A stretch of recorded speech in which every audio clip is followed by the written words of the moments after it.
have identified, those are listed in bold on the agenda. We have Marva with Ashtorak, Ken Philbick with Art Red, Kirby is Hillary, and Eno Foundation after ACTNDI, ENI is going to be the, or is it Chandra?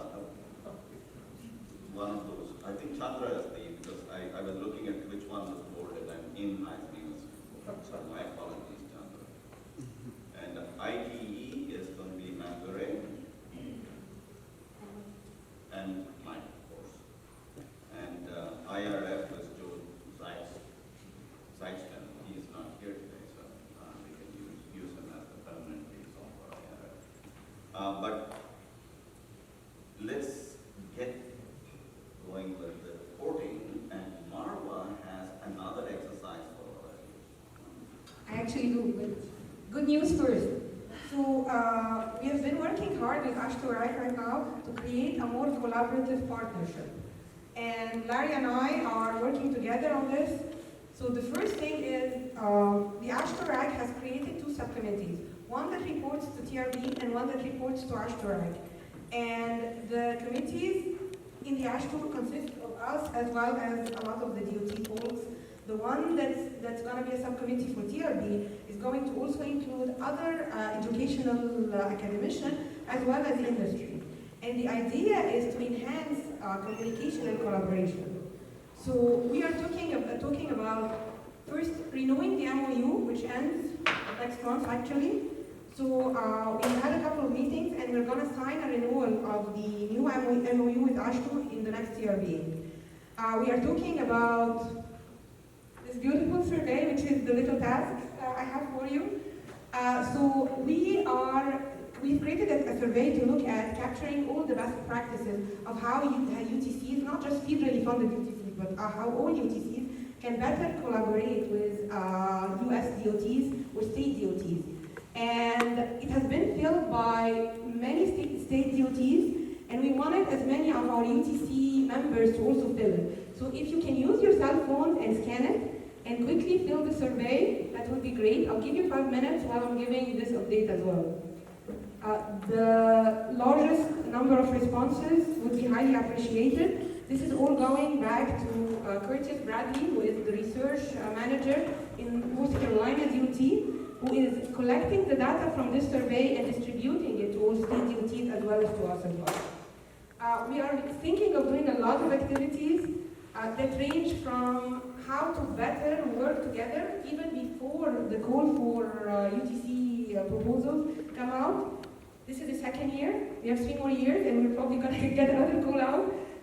So we are looking at how can you get and engage your state DOTs from now so that you can work together. How can state DOTs help include problem statements in the proposal itself instead of trying to change it later on?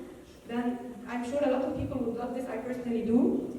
A lot of times, state DOTs are very interested in practical research that will happen tomorrow, and the look ahead is left to federal agencies.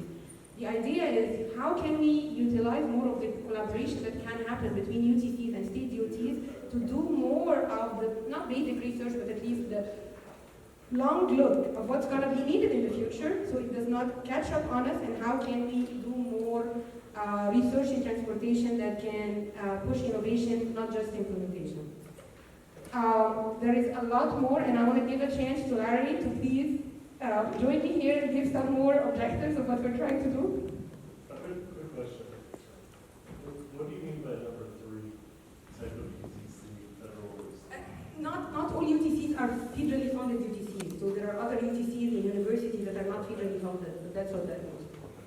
I think it goes with the purpose of the connection, which is for all CUTC members, whether they're federally funded or not, to participate with the ASHTO Research Advisory Committee.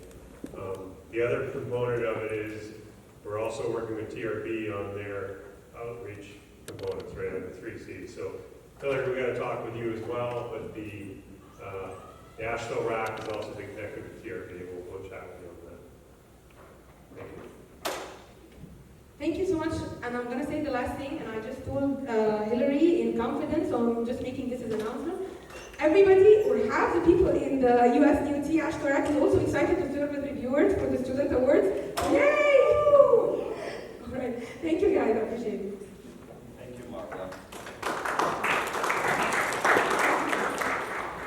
And unlike the ballot that you filled out, this one is vote early, vote often. I'm from Chicago, I can't be.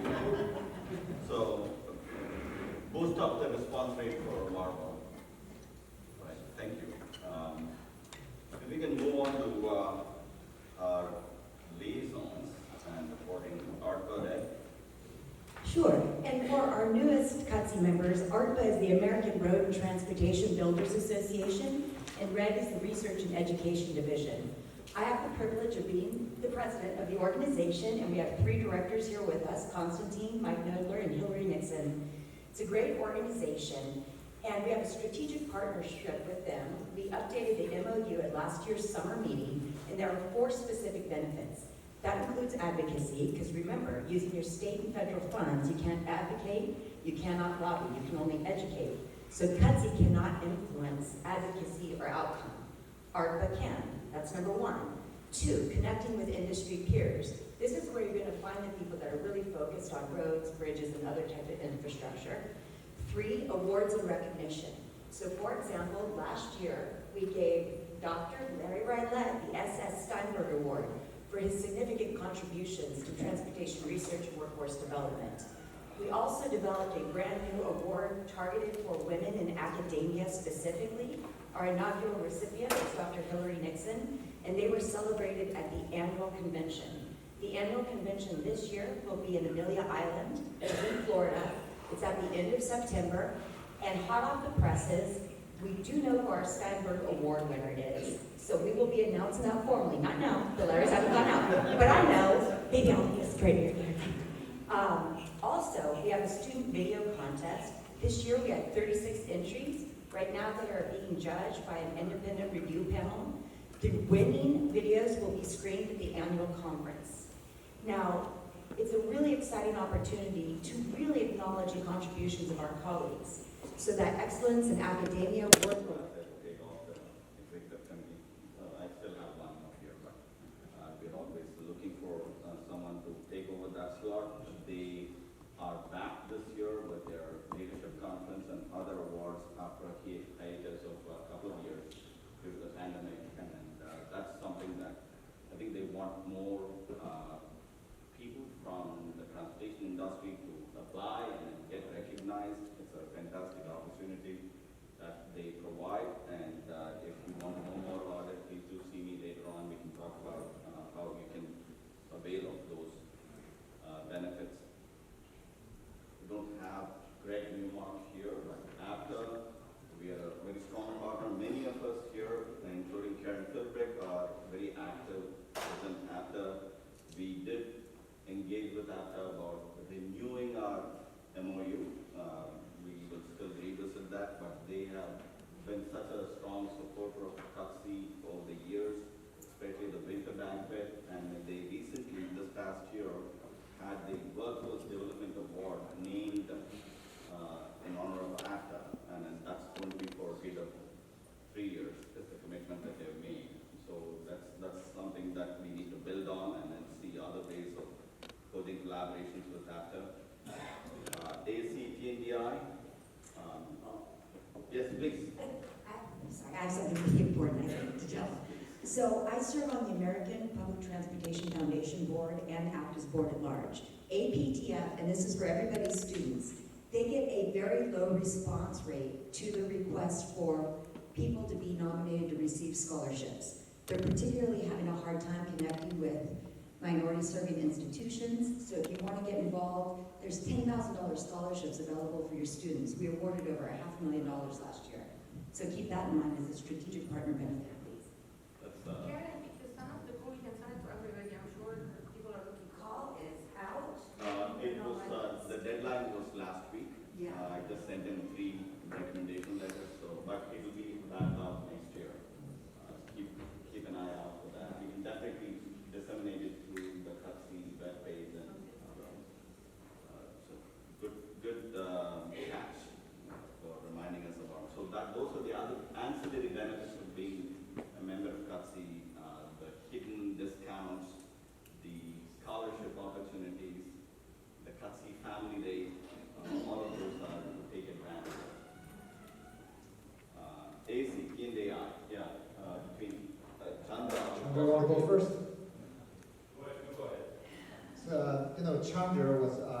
is our past president, but he's the president of TNDI at ASC this year. So our collaboration with TNDI has a long history. So we've been working together for many years. We focus on technology transfer. We have done at least 3 or 4 technology transfer workshops over the past years. And starting this year, CUTC and TNDI are jointly hosting this young, what's that new name? Not that. Okay, that young academic career workshop, right? So I think that's very attractive, and we've been doing that over the past years. But for the first time this year, CUTC is co-sponsoring and co-hosting this workshop. I think that's a milestone. And certainly, we also see a lot of potential for us to collaborate our technology transfer effort, because most of the members of our Transportation Development Institute at ASCE are practitioners. They have maybe 70% of the members practitioners. When we have the research product, we seek for potential users. I think that's a wonderful group of people who want to share our research. So I will stop here. Chandra, you have anything to add? Thank you. And some other thoughts in the pipeline that CUTC, Joe, and Nimai and other studies talk about. Very good. We look forward to hearing about those at the appropriate time. Thank you, Chandra. ITE, Mike and Mansour. All right, I'll start and then turn over to Mansway. Very similar to what Yin, I was just mentioning, ITE, a lot of our relationship and MOU with them is focused on both research idea generation as well as research implementation. And so we've been meeting with ITE monthly over the course of this past year, and I will say they're really, really excited about upping and engaging with CUTC in a more meaningful way. So I'll just touch on a couple of highlights right now. One thing that we have committed to doing is hosting a research roundtable in the coming months, where it will be a forum for IT community to come together and talk about specific research needs that they might have that could be useful in terms of us as we're thinking about ideas and projects that we might run through our various UTCs. And then we'll look for subsequent opportunities to showcase our research. Another example of something that you've hopefully seen promoted through the CUTC channels has been the IT Educators Workshop that they're hosting. So the Transportation Educators Workshop is happening on July 19th. It's an evening reception, and then all day on Saturday, July 20th. It's happening in advance of their annual meeting, which this year is being held in Philadelphia, Pennsylvania. So you don't have to register for both, but if you do choose to register for both the workshop and the IT annual meeting, you get a combined discount code there. I know if you take a peek at the agenda for the Educators Workshop, it's going to be a really interactive, hands-on workshop, delving into a lot of topics that we've heard you mention several times throughout the course of the day here. So hopefully a lot of CUTC representation at that workshop as well. So that's right.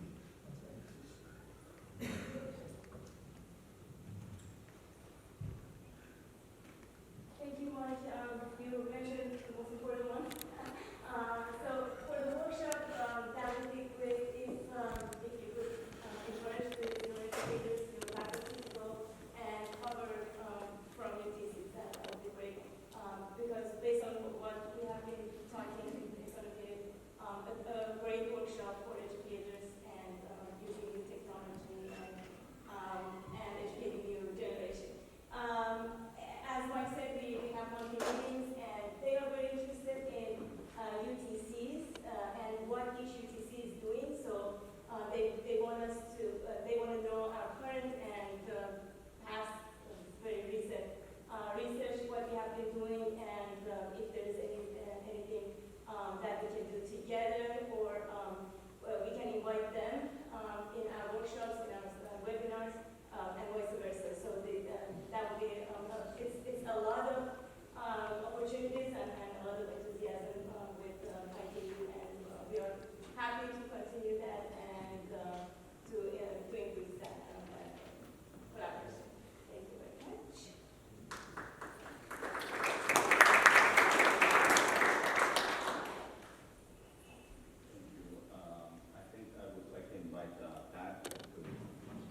at-large were selected.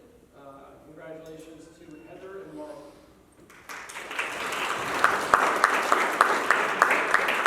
Congratulations to Patricia as immediate past president. Most cushy job ever. Thank you, man. Here you go.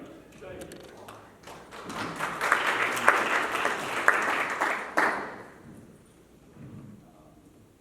Yes. Let me take a few moments to reflect on this past year. I have been coming to CUTC meetings since 2012, when we were first partners with South Florida and with Savannah on public transportation and rail research. And I didn't know what I was getting into. All I know was I was driving to I think it was 10 miles from the end of the earth, which is what the postcard says. We were driving to Michigan Tech, Kansas.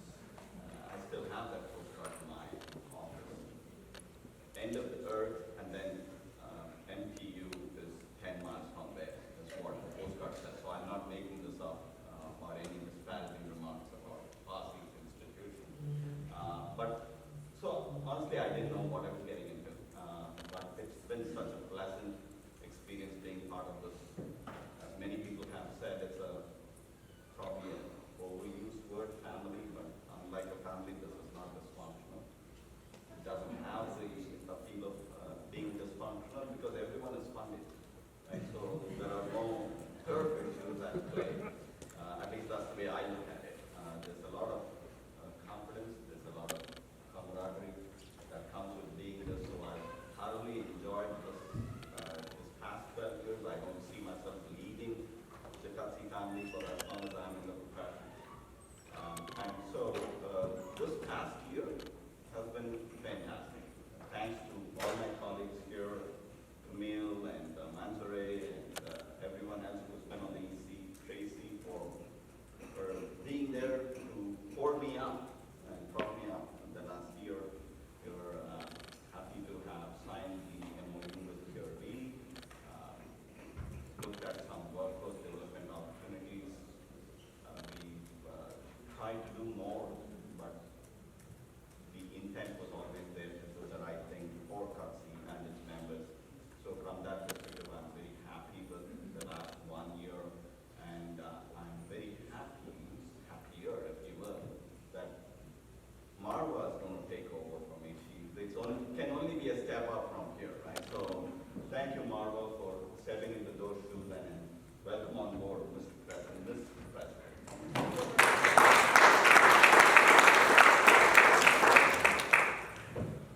And I cannot thank Sriraj enough, the X committee, and everybody here. It's not just a family. It's actually a place that makes you feel welcome, even when you come as an assistant professor, like some of the new members are here. You always feel welcome, you always feel like you belong, and you always feel like you have people that can help you reach your goals and help the whole community grow. So from that perspective, I'm humbled to have served on this executive committee for the past 6 years. And I'm more humbled to serve as president for the upcoming year. And I cannot thank Sriraj enough. I'll actually give him a hug right here. He deserves a lot of thanks for his support. And it was said that this is going to be an easy job for the next year. I don't think that's possible. I'm going to walk in the steps of great leaders, all the past presidents that have led this organization. So I hope that we're going to be up to this role, and I hope that I can serve everyone. We have some objectives, our plans, and please, the exec committee meets every month. But if there is anything that this community needs, please reach out to us, tell us, and give us directions of how we can serve you better, because that's what the XCOM is for, to serve everybody in this community. Thank you so much, and I really appreciate it.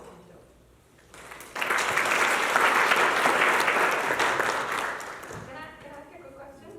How many people filled the survey? You filled the survey? Yeah. Thank you very much. I appreciate it.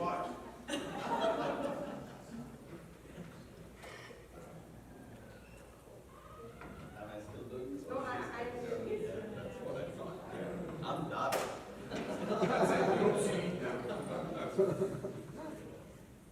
So the next part of the agenda is announcements on the upcoming summer meetings. And the 2025 summer meeting will be hosted by Heather. She wants to be our manager. Oh, yeah. She's not biting. Right, so I'll give her the mic. Okay, so University of Arkansas and Martrack is very excited to be hosting next year's summer meeting. Myself and Amy Shell will be leading the logistics. We were asked for some parameters. People did not want to travel on the weekends. People did not want to travel on national holidays. So we have adhered to those requirements, make sure people's personal priorities are respected. And so the meeting will take place between June 24th and 26th in Northwest Arkansas. Did anybody visit Northwest Arkansas when Melissa hosted the conference? Okay, welcome back. So we're very excited to have you back. For those of you who are disappointed that you're coming to the center of the U.S., do not be disappointed because the year after you'll be going to the other coast. So don't just tolerate us for 1 year right in the middle. So we put just at a high level, we were asked to incorporate certain things into the agenda. It was requested to have breakout rooms, so I'm going to make sure we have some breakout sessions to be able to use those rooms, and the high-level schedule is here. And as I mentioned, we are MARTRAC, the Maritime Transportation Research and Education Center. This is our consortium. Several of you are represented, your schools are represented on this slide, and it is a pleasure for us to look at maritime transportation as a key mode within the multimodal transportation system. So we're excited to highlight some of that. The University of Arkansas, we are an R1 institution located in the state of Arkansas. We are known for several things, including supply chain and logistics, for breaking records related to women in innovation, and every year our enrollment has just grown and grown and grown, which is exciting for everything except for research space. Northwest Arkansas, you may or may not know, is right now, this is a quote, creating the Silicon Valley of transportation and logistics. So Walmart is headquartered there, J.B. Hunt is headquartered there, ArcBest, and we have many companies doing innovative things in this space. So we will have a focus on freight logistics. You can see Drone Up, we're delivering product by drone. There's lots of different types of pilots related to, pilot studies related to electrification of vehicles. So we will hope to bring some of that to brag and show off to you. Northwest Arkansas is a beautiful place. We are located in the Ozark Mountains. The Crystal Bridges is a world-renowned American art museum. We hope to try to get you there, at least if on a opportunity to go on your own. But if you like to bike, swim, fish, hike, or do anything related to the outdoors, it is a gorgeous place. There are miles and miles of paved and unpaved bike trails, and lots of other types of things to do. And then we will be having this at one convention center who has a skilled staff who can run a conference for you, because neither Amy nor I are that. And so we will be at this location. It's a great location. You can walk to restaurants. There are a lot of things to do up there. We will bring you to the University of Arkansas to see the campus so we can show you that. And we think this facility will work well for our needs. And then just so you're wondering, how do I get to Northwest Arkansas? This is our airport code, and we do have many nonstop destinations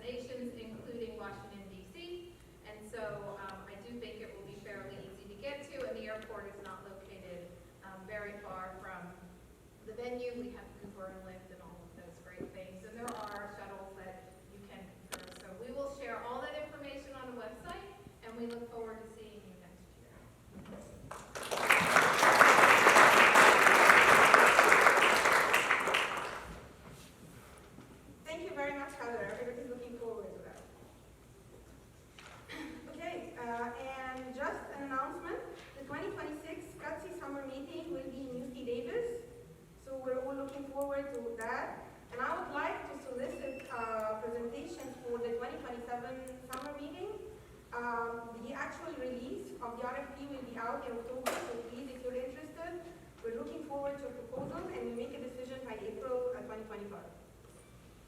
Thank you so much for that greatness meeting, and I look forward to working with you over the next year.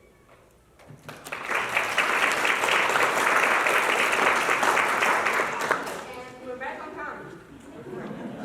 Okay, so, yes, we're back on time. So, we're gonna give you 10 minutes. There's cookies and coffee. At 3 o'clock, we are going to, the kids from the camps are eager, they're waiting to log in, to say hi to everyone. I would really appreciate it if you stay in, just to say hi to them. They're really excited. They've been working on the robots all day just to kind of like talk. So at 3 o'clock we will have that, but then you have 10 minutes, and then after that we can start with our off limits, no topic is off limits session, where you can ask any questions to Raj, to Amy, anything you want. I give you the freedom. Okay. Coffee and cookies are outside. Thank you.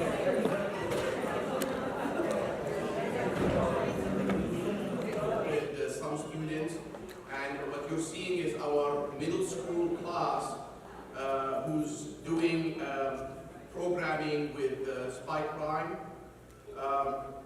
So we just want you to just let us know what you guys are doing. Say hi to the audience. We have you here. We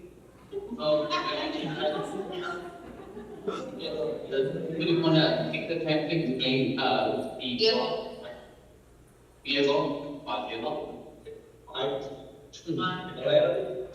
So we're going to explain what the role of the training camp is. Yeah, so it's training camp. So it's usually training camp to explain the goal of the training camp for the roadway safety. You're gonna get this. And I'm gonna call that. Yes. Yeah. So let me explain, because you can't hear you very well, but so Francisco is one of the teachers from the school district. He has been with us for 3 years.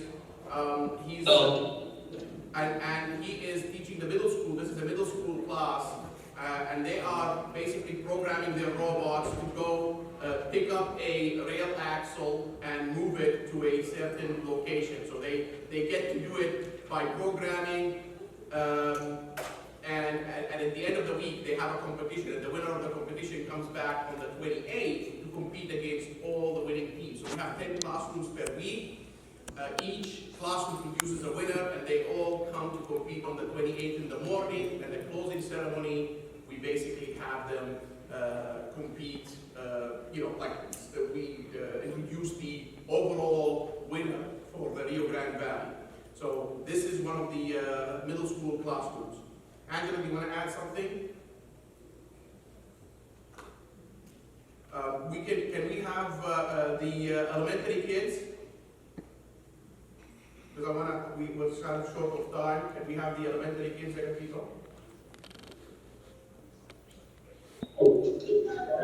I'm sorry, what was that, Brian? Can we have the elementary kids come on? Sure, 1 moment, please. So this is the middle school class. We have the elementary, and then we have the high school. Dr. Brian, we're going to have the middle school, the high school kids ready for you. Okay, let's go to high school. That's fine. Get to high school.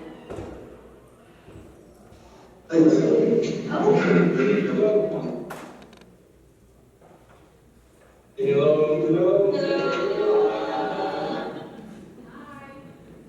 you want to explain? Yes. So these are the high school kids, and actually, Dario here at the back, used to be one of our students in the camp in 2015, and now he's teaching. And he's part of and Carlos is one of our faculty. The high school program Python, using Python. Anybody wants to say something? Okay, so what we worked on, our Team Sigma, is that we were tasked with inventing or modifying the way that we make stop for when the train is passing by. So what we did is we took sensors and we did to where when sensors sense the train oncoming, it closes the gate and flashes a light alerting oncoming cars to stop. So that they use sensors and they program it and set it down. The switch that open? Yeah, no, yeah. Just move it closer to the corner of the table.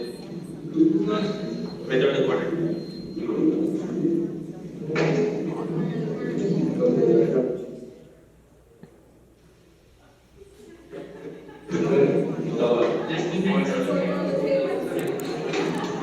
Is it running? Yeah, running. So that it's a very costly sensor. And by the way, they just started yesterday, so they are doing this on not even one day of back. Okay, guys, we have any kids ready? Yes, we're ready.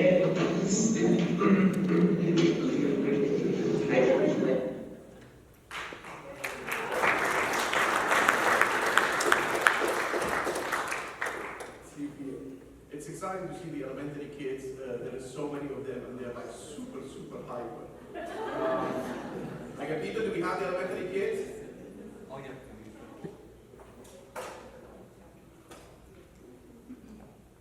Sir, are you ready for the elementary school? Yes, we have the elementary. Yes, please. Yes, okay, here we go.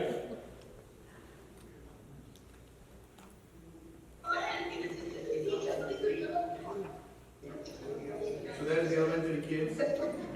Some of them went to the restroom. They're just getting back right now. We just finished lunchtime. We have about 65 elementary kids. They just finished lunch. So so now they're like, getting back on, so they have like 2 more hours. But they learned the second day, they just programmed the robot to follow the white line. Okay, and then after that, day by day, we increase the complexity, and then by the end of the week, they're actually trying to go in and exchange an axle, that axle, get a new one, put it on, and take the bad one. So they follow some of the videos that we have. Yes. Right now, they just finished building their bot, so they're working with the coding right now. And we have Alex, Desiree, and Samantha. They're also from the school district, so they're part of the RIT program. We teach them. They are the ones who help us develop the lesson plans with the help of my colleague, Dr. Chapman. And then at the end of the July, we actually put those on our website for anybody to access. So thank you very much, guys. I hope you have fun.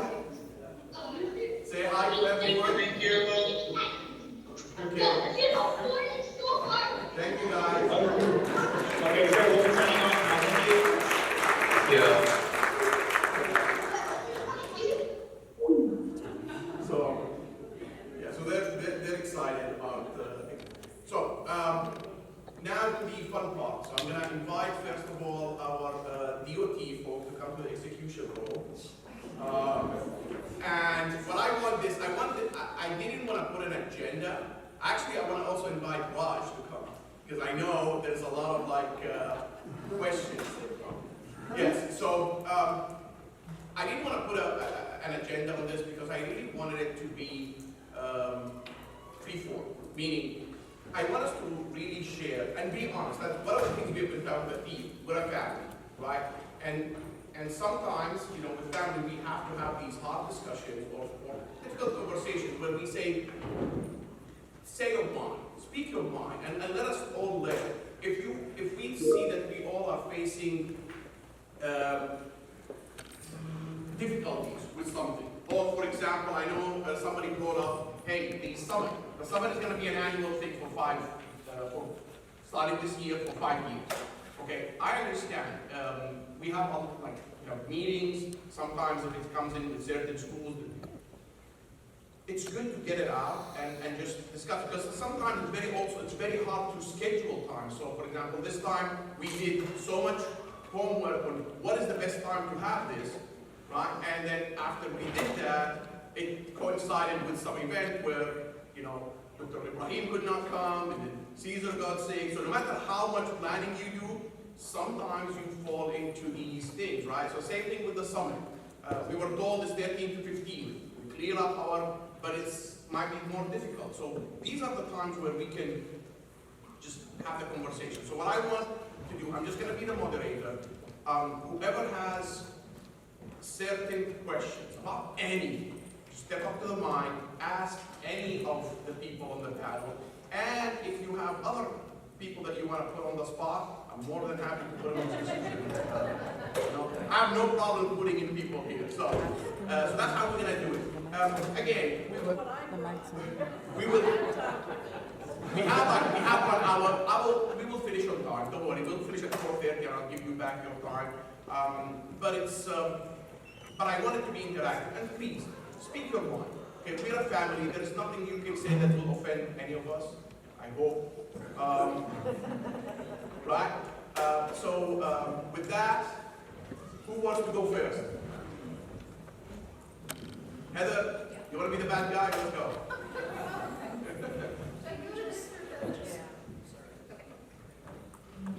So, Amy, I'm sorry for this question, but Can we just do quick introductions first? I want to make sure everybody's. You met Andrea and Raj earlier today. Denise Dunn is here, who manages some of your grants. Robin Klein and Britton Bruner is our new guy. You probably met him in January, but he's still here, so right, my question is for Britton. No. So my question is 10% of our budget minimum needs to go to technology transfer. And what I am thinking a lot about as the center director is how am I going to track and report that? And so on the expense side and or deliverable side. So I wondered if there's been any movement. I know how to enter it on the budget side. What I don't know is how am I going to demonstrate that we have adhered to the 10% investment in technology transfer. bottom line is we don't know how you're going to report that either. Currently, you're required to show it in your budget. Internally, I'm sure you track your expenses against that budget, so that's your internal process. Right now, there is no structure for you reporting that amount to us. There may be a request to do that at some point, but we haven't heard anything about that yet.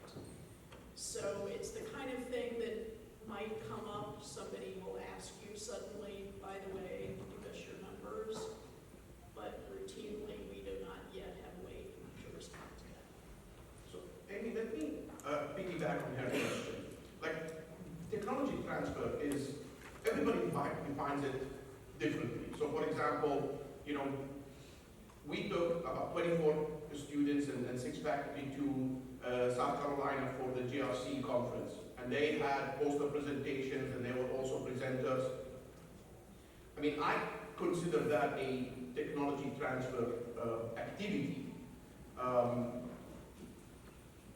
That's one form. Of course, we have things where we have certain research that goes to a company that a company uses, and we facilitate that transition. So, can you just let us know how do you see technology transfer activities? Because that would make it maybe easier for us to see how much am I spending on this. It can be anybody else. Robin, you can take the lead. Yeah, I'm happy to. So T2 comes in a lot of different forms. Everything you've just mentioned is T2. I think what we would really like to see is that whatever you have mentioned in your strategic plans or whatever your applications were to us as T2, that's what we expect for T2 to be. It's different sometimes for different schools. But technology transfer is everything that you just said along with IP, right? So there's a broad swath that can be technology transfer from us. You're absolutely right. Tracking it back to your application for funding, which is the statement of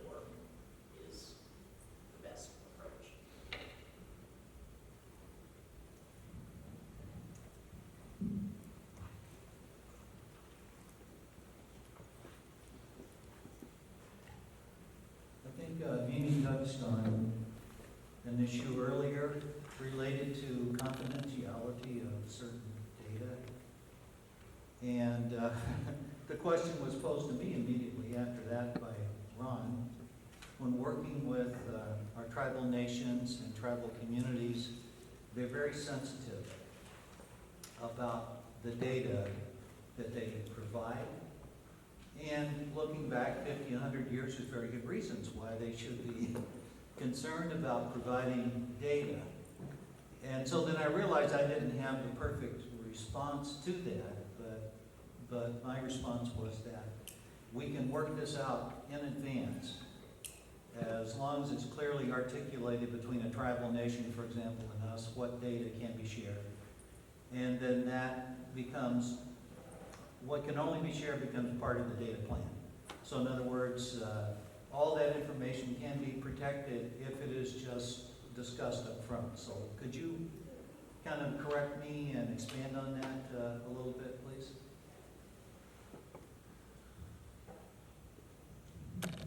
So when you're talking about tribal data, you're talking about things that go into research reports or data sets or all of it? All of it above. For example, like if we do a survey of views on technology, that would be one thing, but if we were to do a survey on access to food, access to health care, things like that, that they might consider to be confidential. So if we do a survey up front with a tribal nation, and they tell us that, yeah, you can use the results in aggregate, but that's all you can do. And we never want anyone to see any results at a lower level than that. So that's a privacy issue. Yes. Really. So I think from my standpoint, if you were my grantee and asked me that question, I would take it on a case-by-case basis. I think those are perfectly valid points. I would go to council, I would explain what's going on. My hunch is that council is going to come back and say the aggregate is fine. That's my hunch, but I would recommend doing it on a case-by-case basis. Okay, but, so for example, with a company, there's a proprietary interest. But with a tribal nation, it's just purely a privacy issue. But that's still a valid reason for protecting the data, correct? Absolutely is.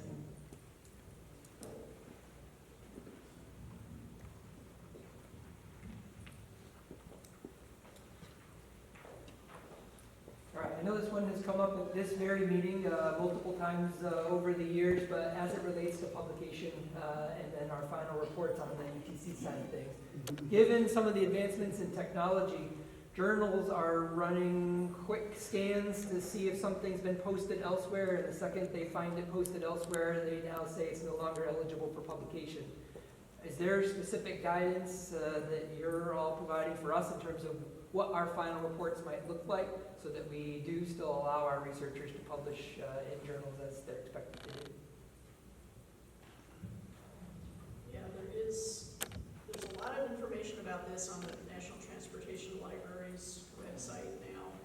There is an embargo period between, you can request to hold the release of a final report if an article is being considered in a journal.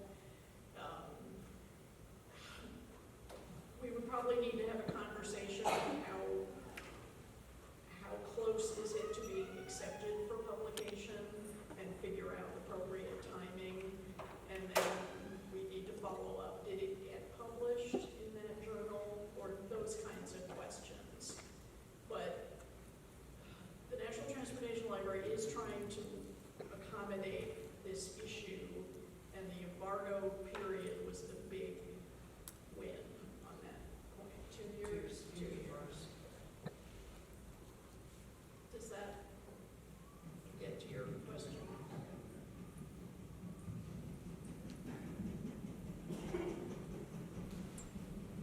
Yeah, I'm Professor Ed Moses with Florida A&M University in Tallahassee, Florida. As a newbie into this meeting and our UTC being a baby, we just got it last year. I was very interested when I saw a presentation, I think from Dr. Patrick Zari of Rutgers University. There is a lot we can learn from, long-lasting UTC like his. My question to Dr. Patrick Zari, I think he's in the audience, is when you mentioned, you have a lot of stakeholders, and I saw you have private companies, local government, state government, non-profit organizations. I'm just wondering, how do you handle the issue of matching funds? Because that sounds to be a critical thing for us. Do they write you a check and say, hey, you brought in $2 million of federal grants, here is $1 million of state grants, go do whatever you want to do? Or, you know, they fund some of your projects and you use those project funds as matching funds. I'm just wondering, how do you handle that situation?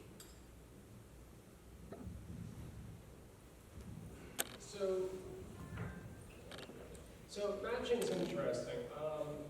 The grant itself requires one-to-one match, not necessarily one-to-one on each project. In your case, it's 50 cents on the dollar. 50 cents on the dollar, yeah. So it's, you know, I think you have some discretion of which projects get matched, which ones don't. You know, you obviously need to satisfy the match requirement. I think for audit reasons, you wouldn't necessarily want to overmatch if you didn't need to.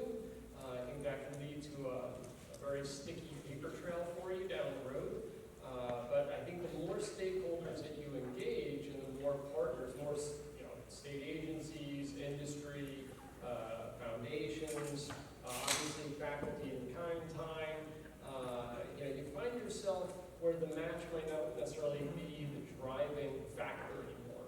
I said it before that your goal is to grow the program.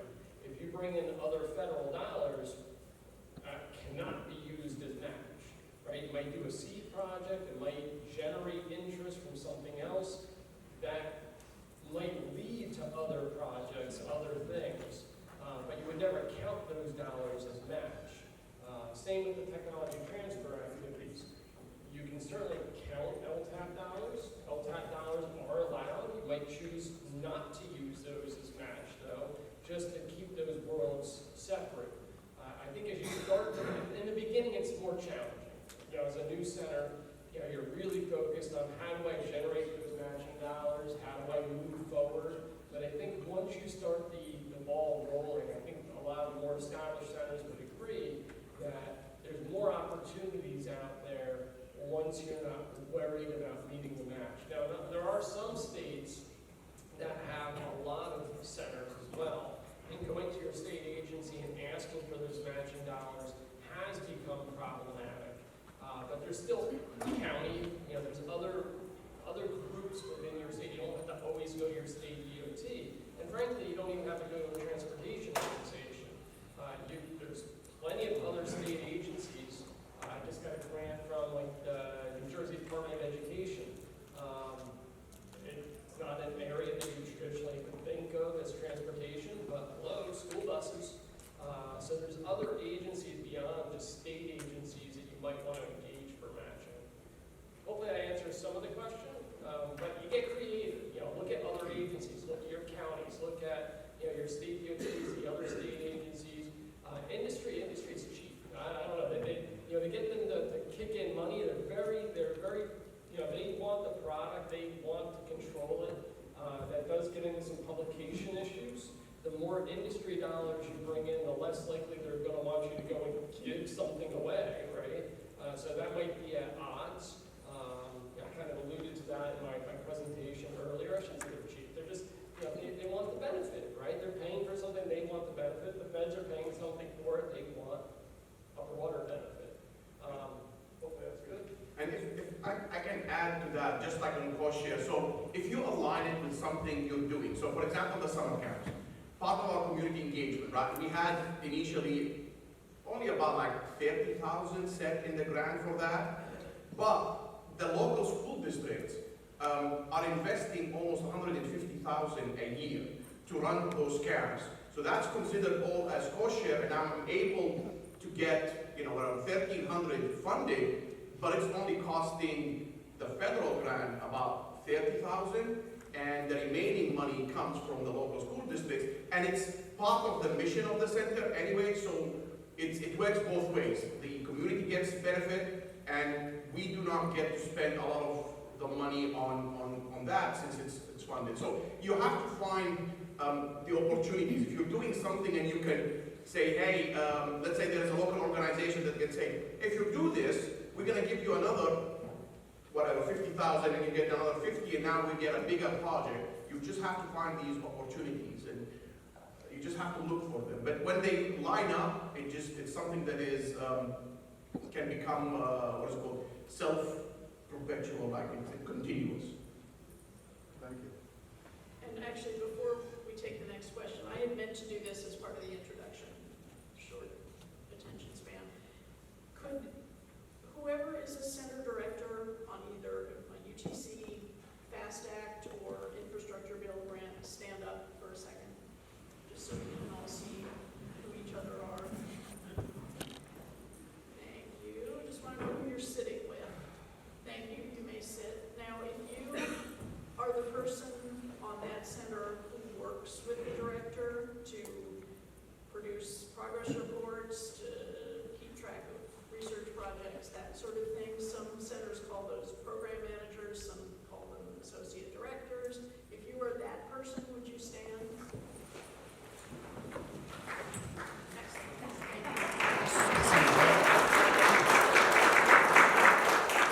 And my purpose for doing this is that you all need to know each other.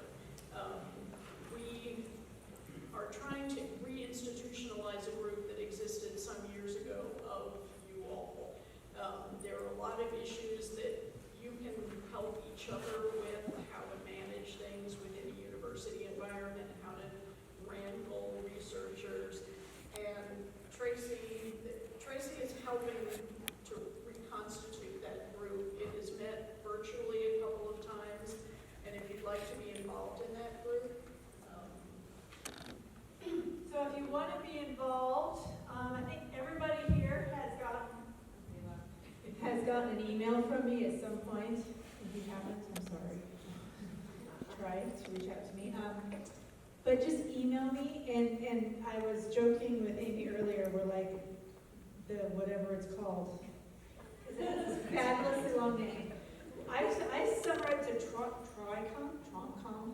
Anyway, it's university, actually, it's okay. So it's the CUTC, Transportation Research Centers Operations and Management Professionals Exchange. Okay, one more time. We call it the admin. So we try to meet at least quarterly. Beth Andrews she couldn't be here for this particular meeting. She had some things come up, but she kind of is the co-chair of it. We are planning on meeting again. We usually try to get together and do something like this. We've done where we break out into breakout groups where we work together to solve some problems or answer questions, focus areas, things of that nature. So we're always looking for input. We meet virtually at least quarterly.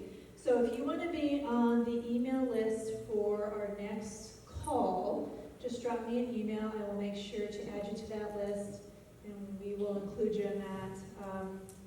Probably we met in April, so it's usually we'll probably meet then in the summer, toward the end of the summer. Again, questions? How many of you guys have attended? I know some of you have. Do you guys wish to add anything? I mean, So, there's certain universal things that everybody's dealing with. Cost sharing being one, right? How do we cost share? What's allowable? How do we keep out of trouble? My PIs aren't submitting final reports. What's the best practices? What's the way to get good peer reviewer process? They're universal. They apply to every one of the centers, regardless of FAST, bill, whatever. And that's really the purpose of the group, to sit there in a kind of judgment-free zone of like, I don't know what the heck I'm doing. This guy's not turning in a report. What's my options? To have that kind of frank discussion with other people that have been there and done that. So that's a good group to be a part of, and it's really not geared towards directors. Right? It's geared towards the people that really worry every night. And it's like, oh my God.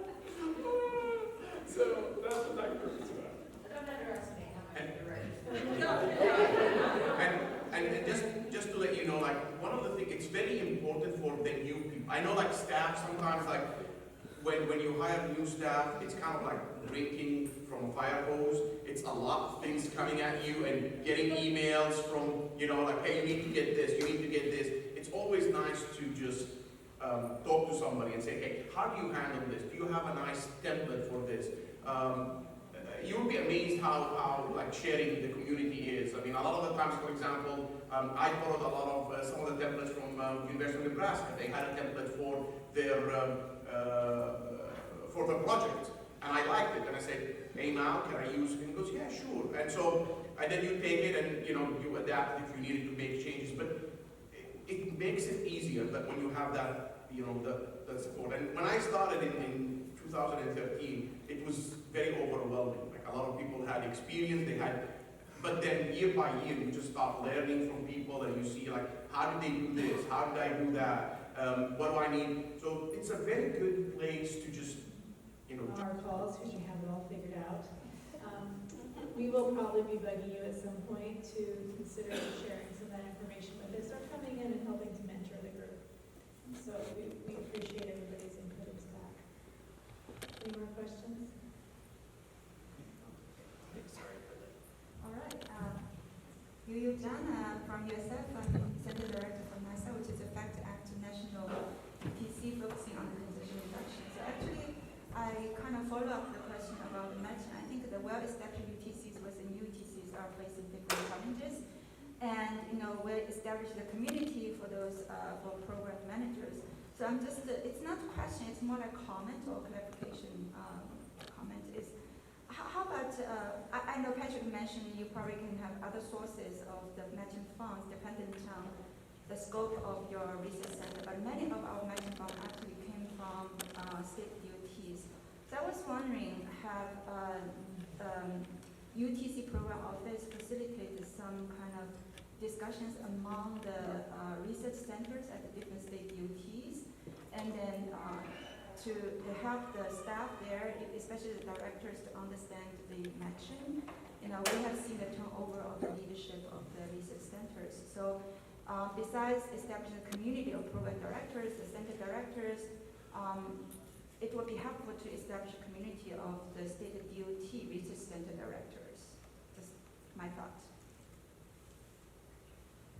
That's a really interesting thought. The closest we've come to doing that is giving input to presentations at ASHTO RAC meetings about the program and how match works and so forth, but not on a personalized basis in that manner. We'll bring that thought back. Staffing issues, of course, are always a concern, but that's a really interesting idea.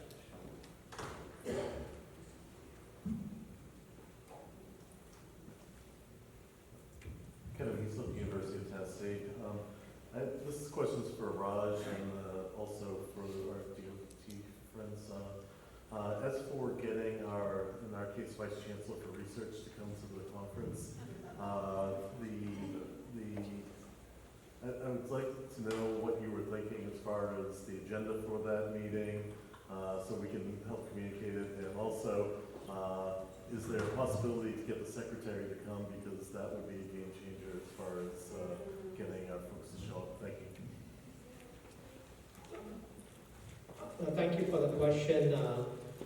So right now, there are ongoing discussions to actually come up with a detailed agenda for the meeting, discussing the goals of the session and outcomes of the meeting and subsequent future action items for that elite group of VPRs.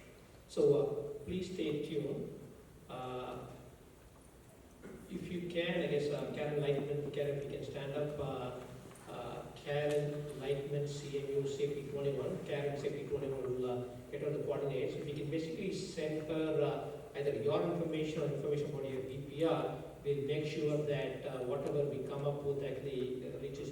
It may be more productive for you as a director or faculty member in the institution to reach out to your VPR directly than for us to basically come out of the blue, right? So, but please stay tuned on that front. It may be helpful if the invitation came from from the the secretary. Okay, so we work on that. I guess at least I will give you my impressions. I'm not a USDOT employee. We could probably get that email out from the director of TR, Works of Science and Technology Research, then from the secretary himself directly, if that helps. And then, so meanwhile, let me add a couple of thoughts on this topic of the summit. It came up in earlier discussions. I think instead of giving that personalized answer, it's useful for all of you to know. The point was made that there are people at this meeting who have been at UTC before, but they do not currently actually have a funded UTC at this point in time. Are they eligible to attend, and if so, how can they attend? So this is the way we look at it. I guess how the USDOT looks at it. The UTC program in general is considered the brain trust of transportation for the nation as a whole. And so therefore, you actually having run a UTC program before, being part of the CUTC community, we want you to be there as well at the summit, right? Whether you have a funded UTC or not. Right? So you can do this right now. You actually have your laptop or your phone handy with the internet connectivity. Go to safety21.cmu.edu, safety21.carnegie-university.edu/summit. And when you go there, actually, when you go down, you actually see a form called expression of interest to attend. Right? So if you're not a UTC right now, you can go ahead and basically express your interest, and then actually come to us. We will take a look at it. The steering committee will take a look at it along with the advisors to the USDOT. But I think the odds are fairly high that you will be considered to be a very eligible, worthy attendee at the summit. So we want people like you there, number one. Number two, the other question that came up basically was that the lectern presentations, the acceptance will be, notification will be coming out fairly soon. Should that presentation be made only by a UTC director? That was the question that came up. I guess the process was the following. During the submission process, we did not want 15 different lectern presentation project proposals from a UTC. And we, looking at a 250-word description, the committee cannot say, this project did better than that, this actually was a much higher project. The UTC director, we hope, would know that the balance of you and saying that this project is something that we want to highlight. Right? And given that those proposals have come in, and the selections are being made as we speak, the actual presentation, I think you, the director and the person who actually conducted the project or the projects can decide that somebody else other than the director is actually going to present. Okay? So the steering committee has not had this discussion, but I think if you can make that argument, the thing to keep in mind is that each UTC thematic area has its own committee making the selections. So Chandra, who is not here, is responsible for mobility. Judy Perkins responsible for infrastructure. Ronnie Chowdhury, Megha Patel, Sabir responsible for cybersecurity. Henry Liu and Debbie responsible for connectivity and autonomy, and I, in this case, responsible for promoting safety. So if you're in that particular thematic area, talk to that corresponding chair, right? And you can actually get some guidance from them. And if it turns out that the project member who actually led the project is different from the director, maybe you can come to a consensus, and the non-director gets to present. What we do not want to see happen basically are the following. One, there are multiple people going back and forth from the stage for a very short slot. We do not want to see that happen. One person makes a presentation. Number two, because this faculty member who did the project loves the details of the project, they drown the audience with nitty-gritty technical detail. We do not want to see that happen. So keep that in mind. Right? So let's basically go up to a higher level view. One of the primary objectives of the summit is to do the following. Right? As we all know, transportation affects all of us. Right? It's a significant portion of our nation's economy, of the global economy. Right? And the investments in research in transportation, human transportation, is relatively small. If you look at basically the funding to NSF, DOE, ARPA-I, DARPA, and so on and so forth, the transportation domain does not receive what I would call its fair share of investments in research. So one of the objectives of the summit is to basically make a national argument that more research investments must be made in transportation in general, the UTC program in particular, maybe things like ARPA-I and so on, which is right now authorized but not appropriated. Right? So it's really basically, it's all about generating funding for the transportation community and beyond. So if you are currently not a funded UTC, you want to be there, you want to basically lend your voice to this cause, and so that we can basically bring to bear more funds to basically advance the safety, the infrastructure, sustainability, and so on. Okay. So that's the bigger picture. Let me hand over to the next person. Melissa, your turn. She had her hand raised, so I wanted to give her the Oh, I just wanted to follow up on the answer, Raj. So we have dignitaries on our advisory board that we would like to attend FOT. Do we complete the expression of interest to you on their behalf and then communicate the invitation to them? What are the logistics of inviting them to FOT? Okay, so great question. So I guess I'll give you a two-part answer. The first part is that we want thought leaders, action leaders in transportation to be there, right? So this is the place to be, right, for the next 5 years, at least. Number two, having said that, because there are budgetary financial constraints on the event, we are also looking for industry sponsors. So we basically have somebody high up in industry, we want them to be there, we also want them to be a sponsor, right? So I'm kind of playing that walking that very fine line, if you will. But if there are really people that you think should be there, please go ahead and propose. Karen, I guess in terms of the form itself, would it accommodate what the current request is? Yes.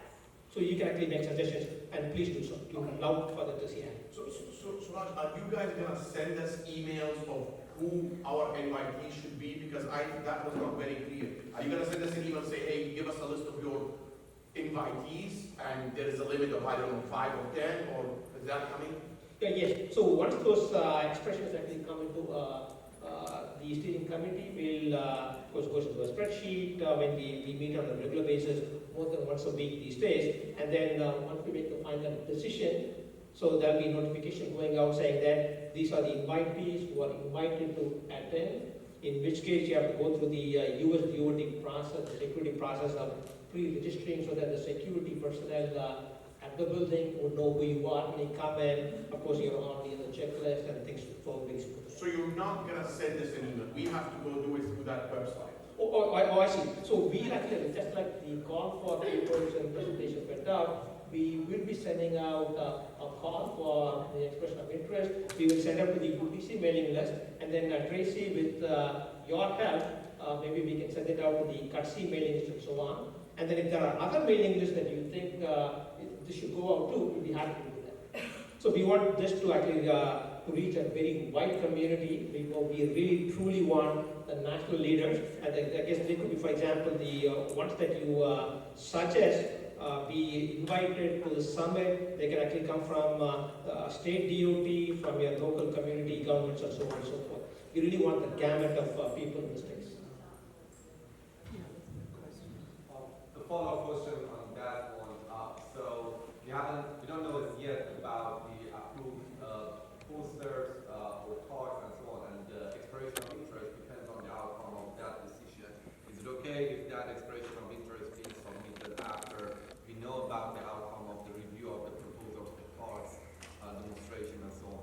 Okay, so that's a very fair question. So very much so, the acceptance notification should be coming out anytime this week, but you never know, could be early next week. But just to happen very quickly, and the expression of interest actually you'll actually have a much larger window to basically respond. So let me say the following: due to physical constraints, some UTCs may not, time constraints, some UTCs may not be able to get a lecture presentation slot, but we still want you to attend the summit. Right? Either presenting posters, you could do demos as well, but meanwhile, being there, being part of the conversation, being part of this larger community, which is above and beyond, bigger than this UTC community, I think is useful for the domain interaction. And hopefully, I think you'll see that happening. This being the inaugural, we can expect maybe some glitches, but hopefully we'll get better and better. But at the end of the day, we want to establish the importance of spending research dollars in transportation.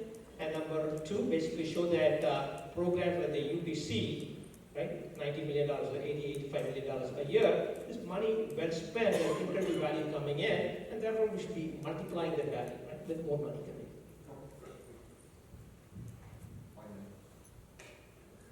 All right, thank you. Melissa Tooley with TTI. And this is a perfect segue into, this whole discussion is a perfect segue into what I wanted to talk about. And that was a little bit maybe more about the summit. And first of all, I want to commend Raj and Karen and the steering committee for the enormous amount of work that y'all have already put in toward putting this together. And it looks like it's coming together really nicely. But I think we need an opportunity for CUTC as an organization and us individually to have an opportunity to provide some input into how this event is organized in the future. I think we're way down the track for year one, obviously, because, you know, it is what it is and it's looking really, really good. But if this is going to be kind of the marquee event for the UTCs, I feel like CUTC needs to have more input. I've heard concerns about the fundraising aspect of the summit. That's a real problem for a lot of us to be able to participate in. About the frequency, should it be every year? Should it be something that happens, you know, every few years, or every 5 years, or every authorization cycle? Is this the best way for us to tell our story? Or should we piggyback on something like TRB, maybe have a bigger presence for the UTCs at TRB, where all of our stakeholders and colleagues are already there? If we want Congress, that stakeholder, to be a part of it, we couldn't have picked a worse time. I know there's reasons for why it was chosen the second week of August, but what I've heard from members of Congress and staff is that that is not a good time for them to be involved in anything. The August recess, everybody who's anybody is pretty much gone in terms of, I mean, that's right in the middle of the deadest time for DC. So I feel like we need to put a lot of thought into the future of this event, into how it's structured, how we do it, and I feel like CUTC is probably the right organization to provide that feedback from all of us individually. So I just kind of wanted to throw that out there, but again, I don't want anything that I've just said to be construed as a criticism of what's been done on the event that's being held in August, because I think you guys have done an amazing job in a very short period of time of putting together a really nice event to showcase our UTCs. My concern is what we do with it in the future.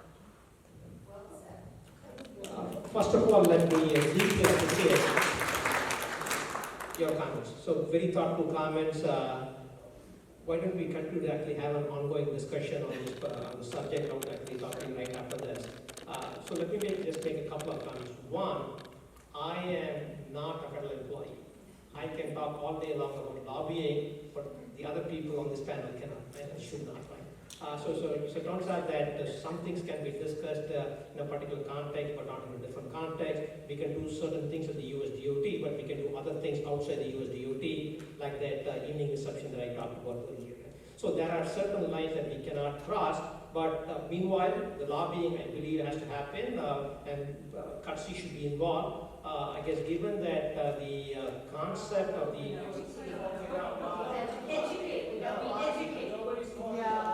Yeah, we are not talking. So I'm using the wrong words, maybe. So it's about advocacy, if you will. Education. Oh, I see. Okay. What we do with our legislative. But let's have a discussion. Education and tech transfer. Sure. So this concept of the summit was actually literally came about from the US DOT.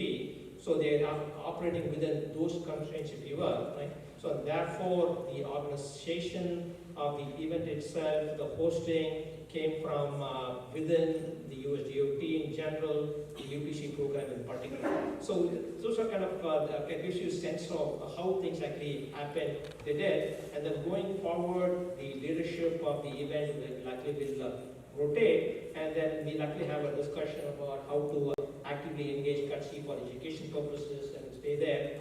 Maybe Amy can add some thoughts to that, maybe.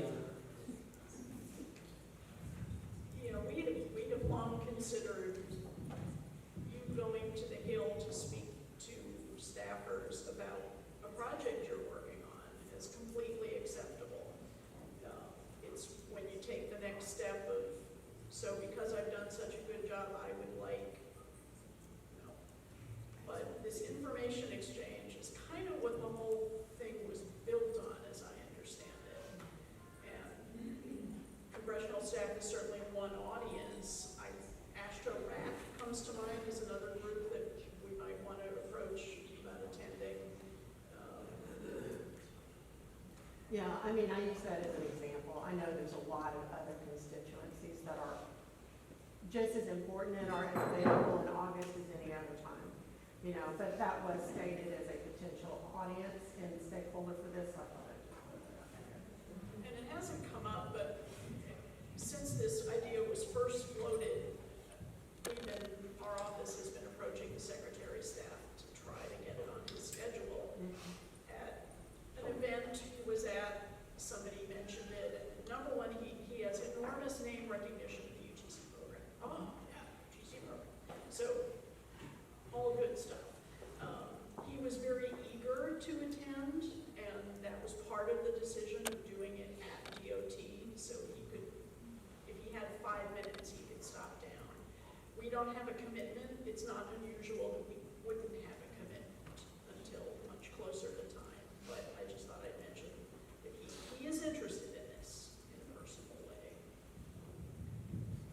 And I would just like to comment that a lot of your comments in terms of future planning, things to look at are very valid. And a marquee event like this, there's always going to be lessons learned, great feedback on both sides. So we'll, as part of USDOT, we'll be looking at it and looking at how we may be able to tweak things and see what worked, see what we might want to tweak in the future. And certainly collectively as a CUTC body, that information would be welcomed as well, so that for future planning, we could iron out those little, those details to make sure that it works a lot smoother in the future. Good comment. Yeah, as a participant in this organizing committee, I just want to make clear some facts here, Raj, that yes, the idea came from USDOT. It is not in any of our grant documents. It was not in any of our proposals. It was not in any of our plans. And I think that those are really important facts to keep for this event to be in any future. I think that's probably the elephant in the room. It is an enormous amount of time spent in, you know, and none of it was included in anybody's proposal. So it's worth a very serious and considerate discussion after the event as to where it goes in the future. So thanks. Yeah, all of us here, I think we believe in the work that we do, right? We are passionate about the impact that we are able to make, right? I think it's a round of applause for everybody here.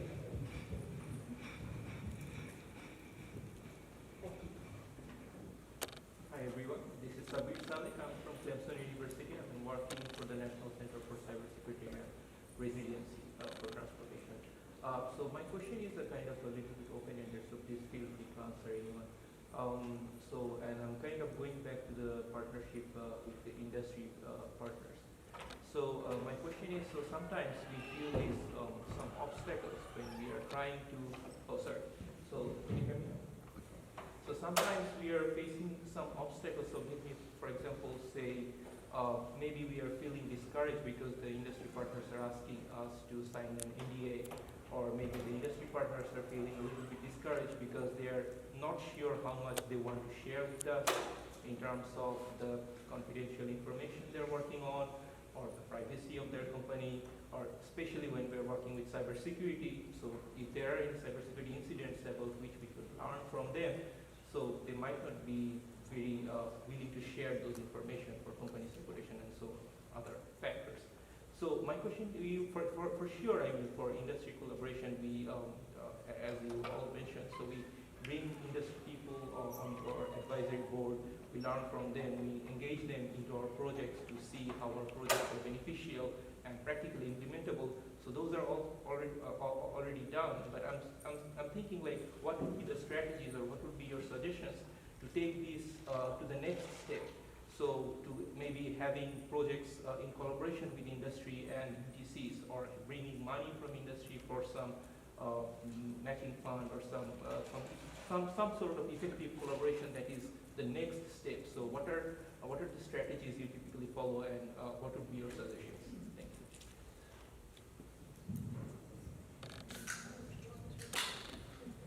Yeah, Amy just said this is the one time she wishes that council was here.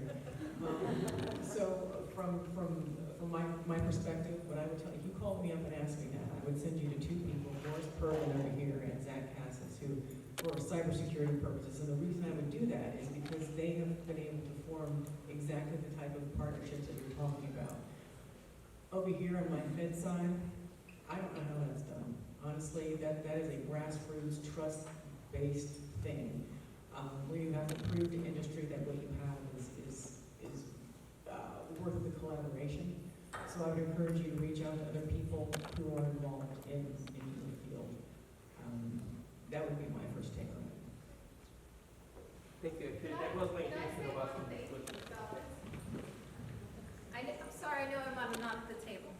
But one of the strategies to get started, because it does take a really long time to build the relationships until they will do direct funding for research, is giving them good access to your students. Value adding for the students, value adding for the industry. And so we see companies giving us data, giving us money, giving us software, giving us equipment, because they want our students to be getting access to that, because they're going to be hired. So they already want their students to understand their data, what language they're coding in.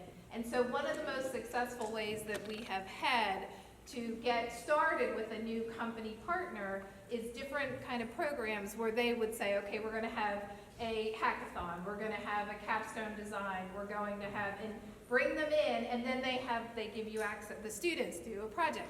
They get involved, they like that. They meet a faculty member that is not obnoxious. They like that person. They then start working together, and it takes time, but it can build up. Now you have to be careful, don't just start farming your students out. But if it's useful to the students, and even in class projects, like our transportation logistics class, like we do a real project, they meet the students, they fund the awards, they do all kinds of things. So you can, if you put together like a value-added proposition, really start those new collaborations through the students, because what industry really wants is access to the workforce. Great line. Yeah, let me add a few more data points. This is actually a fairly deep and broad topic to discuss. A couple of data points. One, at CMU within CP 21, they require every UTC funded project to basically have what we call a deployment partner, typically from industry. So we literally force industry partnerships to happen for the project to be funded. Number two, we actually have had multiple startup companies, many of which have been bought out by bigger companies, and those bigger companies continue to operate in Pittsburgh to work closely with CMU. I'll give you a third very recent data point. The Department of State, the federal department, just basically made an announcement that there will be a new federally funded research and development center on promoting private-public partnerships. Thank you. On the cyber aspect, sorry. One of the ways that we go about it, especially in the classified space, is to do what we call more basic research. I know the UTC program is not basic research, but more basic research. And then the applied would be not publicized through a UTC report.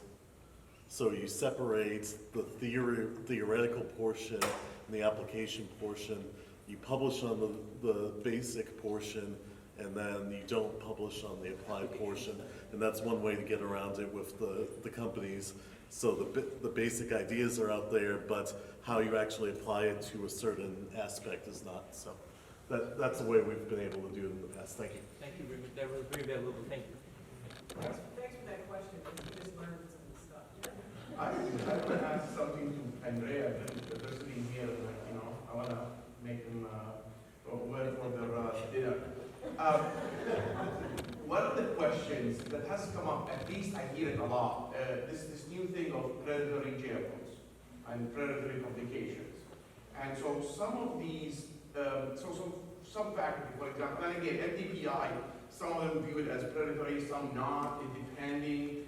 Let's say a faculty publishes in one of those journals, and like you pay.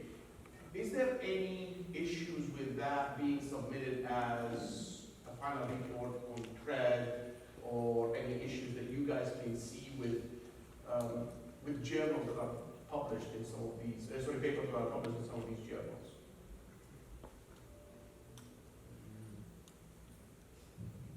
I know that's a topic that's come up recently in our office, and there are discussions that are being had, and I don't know the answer to that. I don't feel that I can give you anything definitive at this point, but that's something that I'm very willing to take back and ask for more guidance about. You mentioned it in MTPI, but for Nature, it's $10,000 to publish a paper. Nobody's saying that Nature is predatory, right? No, I mean, and it depends. Look, I mean, I've been a reviewer for some of these, and it seems like the papers that go there, they're not bad. Or is it going to be flagged and saying, hey, this is a predator journal? Because if you do a Google, sometimes it will tell you, hey, this is possibly a predatory journal. That's just a question that I get asked a lot, and I said I will ask him. So I have. I guess, well, generally speaking, with open access journal articles, you allow it as a final closure. That would get us past a lot of the prior publication issues we have with journals or self-publication. So concepts, so maybe I'll start from a different end. Right? So imagine one of your faculty meetings where a promotion case is being discussed, right? So you can imagine the controversy that basically there are publications that are from quote-unquote classical, high-profile journals and conferences, and basically predatory, open access, paid publications. Right? You can immediately see the outcomes, right? So any of these publishers in these paid processes, right, will not get the value that they think they will deserve, right? You can see the other side. So I think I would say carry that value system over. Basically, whatever grants that you work with is what I would say. Right? That's not a legal mandatory requirement in terms of the value system that we actually have as academics and as intellectual scholars. I think that's what we should do. Other questions? I'm fairly certain that in past years, I have approved journal articles as the required final report. But the Data Act changed everything. I need to check on that answer. But that's my homework, is to see if DOT is okay with that concept. Open access, not final. Open access journals. Don't worry, I'm gonna eat up my time, so I'm gonna get you here out of here at 4:30. So we still have 11 minutes. Questions? So maybe as a simple question, especially for the newer folks in the room, I know Andrea this morning had shown the click on the public access button, maybe a quick 2-sentence of what that actually means.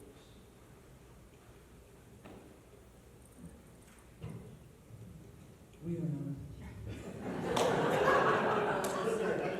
We're not really quite sure.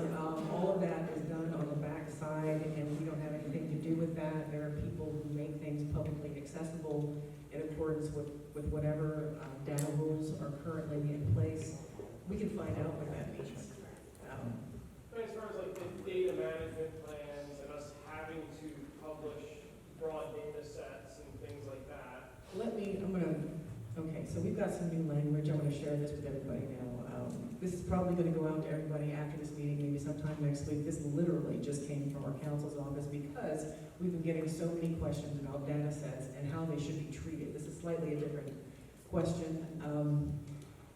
Some of the questions that we've been receiving are, so if we get a data set that we download or is on a disk, how is that treated? If it's $50,000, $15,000, or whatever. So we went to council and we asked them about it, and they came back and said, and I'll read you the language, but basically, if you're downloading or you have a delivered data set that you now own, it's going to be treated as equipment. So you are going to be now you have to do everything in accordance with that $5,000 equipment threshold rule. If, however, you've got a subscription for a limited amount of time, it's not considered equipment. If you do the equipment side of the equation, you're also going to have to dispose of it. There's a disposition rule at the end of your grant. I'm going to read you the language that we have in council just so you can hear it, and if you've got questions, tell it to us so I can go back to council so that before we deliver you this language, we can incorporate those questions, okay? So, here with me a minute. Let me just, Another reason why we might want to consider going with the new federal grant rules that increases the dollar threshold for equipment. Okay, for data sets. So if taking physical possession, if a UTC is taking physical possession of data sets, i.e. by a download, obtaining a disk with the data, or other physical possession, then the data sets will be treated as any other physical asset, i.e. equipment, that is purchased using grant funds. Therefore, pre-approval is required above the $5,000 threshold. Requests for physical possession of data sets above $5,000 must include, at minimum, justification for the data set, how it will be used to support UTC research and further the mission of the UTC, a list of the UTC research projects or project for which the data set will be used, a link to the RIP entry for the UTC project for which the data set will be used, and then disposition as equipment at the end of the grant, which will be the responsibility of the lead grantee, regardless of whether it's a consortium member that has the data set. Ownership of data sets, because we also have this question. Ownership of data sets by a consortium member is allowed with the approval of the lead UTC grantee. This approval must accompany the disposition record at the end of the grant. If you're not taking physical possession of data sets, i.e. you're accessing the data on another entity's server by license or for a specific period of time, for example, then the $5,000 rule does not apply as the data sets will not be considered equipment. I would strongly encourage everyone to not take physical possession of data sets if you can at all help it. So, but if you've got any questions on that, please let us know either here or in writing, and we can forward that to, yes? Oh, we don't know. We're still stuck at 5,000. We're wishing that it was higher. It is, and we just haven't had time to find out what it is yet. But I think it's either 10 or 15. Yeah. And then, just for ourselves, our larger centers, we run requests for proposals, and then the applicant is proposing to buy the data to the project, and then we have to assess that, approve the project. Well, they don't have a RIP entry because the project's not even approved yet. So there's problematic process. Really good point. So that will be case by case, and of course, we can come back with when and if we approve that, we could ask you to follow up with the RIP and TRID entry. So we can have that for the file for auditors and for us. Typically, for my centers anyway, equipment requests come in after the project's been approved. So it would be the same with the data sets. Heather, notes for you. Next year, invite council. So we can put them on, execution row, they can answer the question. Okay, we still have 5 more minutes, come on. This has been great, by the way, this has been wonderful. Thank you all, and this has been better than I imagined. 5 minutes, a toffee. Who's gonna give us a toffee? Just a quick follow on the previous question. So if I'm interpreting this right, let's say that you're paying a third party to collect some data for you. If we don't take possession of that data, then we don't have to worry about it. But if they're collecting it for us and then we take it, then now all of a sudden we would approve everything extension apply. So that's a really good question. Can you put that in writing and send it to me? That's a really good question. I don't have an answer for it, but I will ask council. Other questions? Behind. For the first conference, I think so. Yes, the future transportation conference. How is this different from the large conference we go? So we know that I think that's important. Okay, good. If you did not hear the question, Inhai was actually asking, how is the Future of Transportation Summit being held in August different from all the other transportation conferences that many of us go to, right? So I guess the classical example would be, why do we have a summit when there's TRB happening every year, right? And then so many people come, right? So it's a great question. So I guess, so what this conference is trying to do something is actually both narrower and bigger than what the TRB is trying to do, right? So TRB basically brings in a very, very large spectrum of people who are involved in any way with transportation, one way or the other, right? And basically several thousands of people coming in, right? And then we basically ask 2 different people who attended TRB, how did it go? The answers could be very different because they actually they went to the same event, the same location, on the same days, but they had very different experiences, right? But what this summit is trying to do is basically it's a single track event where basically we have national action thought leaders in transportation all getting the same experience, all of us trying to basically articulate what the future of transportation can look like. And then hopefully over the next 5 years, if you will, there will be a consensus of some sort what the future vision will look like for transportation, making it safer, more energy efficient, and the like, and new technologies. And really, the emphasis really on the early part, if you will, basic research to applied research, right? Educate the policymakers to invest more funds in the area. So we try to be very, very focused, if you will, right? Highlight what the UTC program has contributed so far, right? And then how a bigger UTC program can accomplish even more, and then maybe expand that to ARPA-I. ARPA has actually had many, many successes over the decades, as you know. Why should we not replicate that with ARPA-I? So that really, those are very focused questions that we are focusing on, and we really want thought leaders like you to be there to basically make it happen. That's great to know, and certainly that conference by invitation went, right? So I consider we have all the UTC directors for this meeting. You know, this is single track also. Could we add in maybe one more day, just try to address both things again? This was a serious debate among the committee members, if you will. We started, the USDOT wanted this to be a 5-day event. And basically, people said 5 days, things are not going to work. And we then took 4. And then some people said it should be no more than 2 days and 2.5 days. And then we could not fit everything we wanted to do in 2.5 days, became 2 3/4. And right now it's probably about 3 days. And then the earlier comment that August is really a bad time. And basically the general consensus is that no time of the year is good for predicting into there are so many others. No time of the year. For the federal, like, the legislation is the state work period. They're literally in their own state. So it wasn't an off-the-cuff comment. I hear you, sir. We have talked to our congressman folks and so on and so forth. So basically there are 2 conflicting things. If Congress is in session, the Congress representatives and their staff members will not leave the capital because they need to be there to vote. Right? In session, they cannot join. Out of session, they're not in town. So that's really basically, you're getting a rock and a hard place. We basically said that at least we can get maybe some Congress representatives and our staffers who live close by the DC area, and then some key people, entice them to basically attend. So if you have a good solution, happy to listen to you. But with that, And one other point. OSTR wanted it much sooner than August.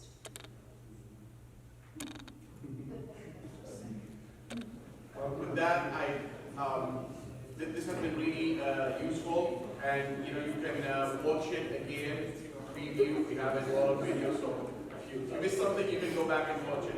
So let's give me like some final notes.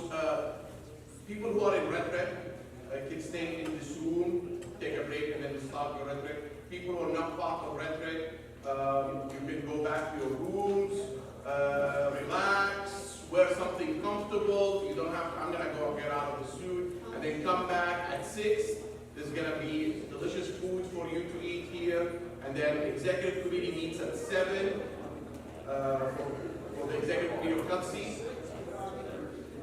5:30. You want 5:30? 5. We'll have it 5:30. I just want to give you a bigger break. I just want to encourage all to stay for the retreat meeting. If you have any interest at all. So if you want to stay for the retreat meeting, please stay. I just like putting people in places they don't like. So he's going to be moderating this session. He's going to talk briefly about the process we follow, and then we have questions that we're going to ask the panelists, and of course, time permitting, please start formulating your questions, and you can go to the back and ask our panelists any questions. They're experienced, very experienced. I don't think any question will scare them, so feel free to ask them anything you want. After this session, we'll have a coffee break. Then after that, we will have our workforce development session. We want to end at 11:45 sharp because we need to leave here at 12:30. I'm going to give you some more logistics towards the end so you understand what we need to do, but I'm going to keep you on task, and we need to make sure that we are at SpaceX at 1:30 exactly, because that's where our guys are going to be waiting for us. So, with that, again, good morning, and I'm going to leave it now in the hands of my deputy director who's going to moderate this session.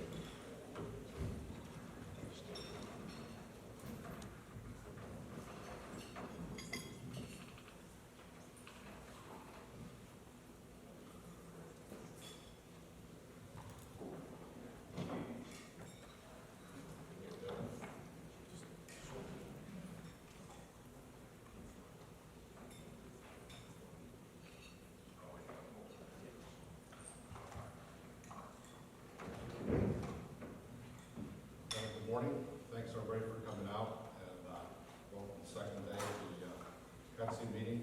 I'm going to briefly introduce our panelists left to right here. We have Amy Hamilton, Kim Bowling, Joey Ryan, and Gary Fry. They're going to each introduce themselves in a little more detail. Before we get started, I just want to talk a little bit about our experiences in putting together the advisory board for UTCRS here down here in the Rio Grande Valley. When we selected the panel, we were looking for stakeholders from industry and government who are not just senior level practitioners, but also people who could build connections and networks for us to expand our connections with industry, help with technology transfer, and most importantly, help direct our projects so they are relevant to the rail industry. Talk a little bit about what our advisory board does for us. When we're bringing in new proposals, well, obviously there's a review for proposals.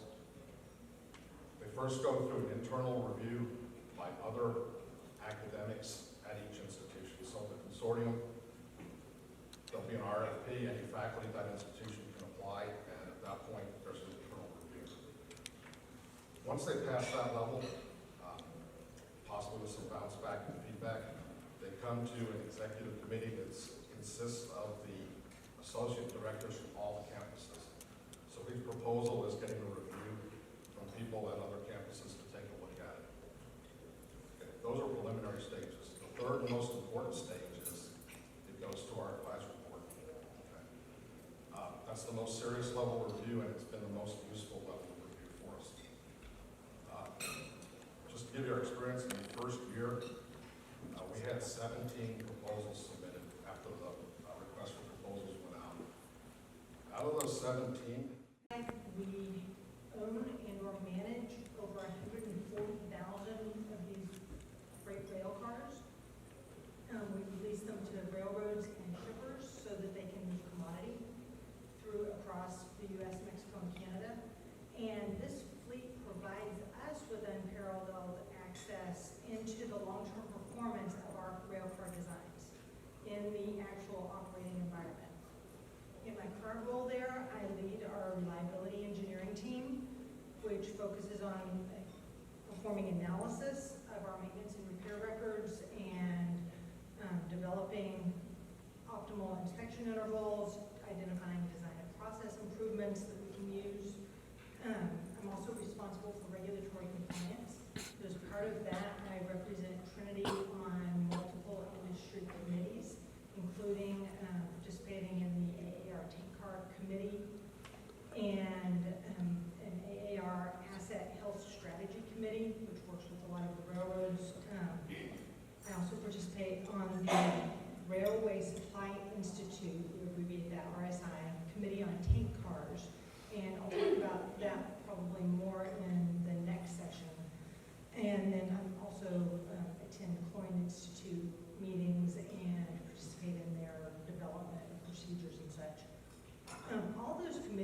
really focused on working to improve the safety of rail car transportation. And so that's very important to me, and I do my best to contribute to that in the industry.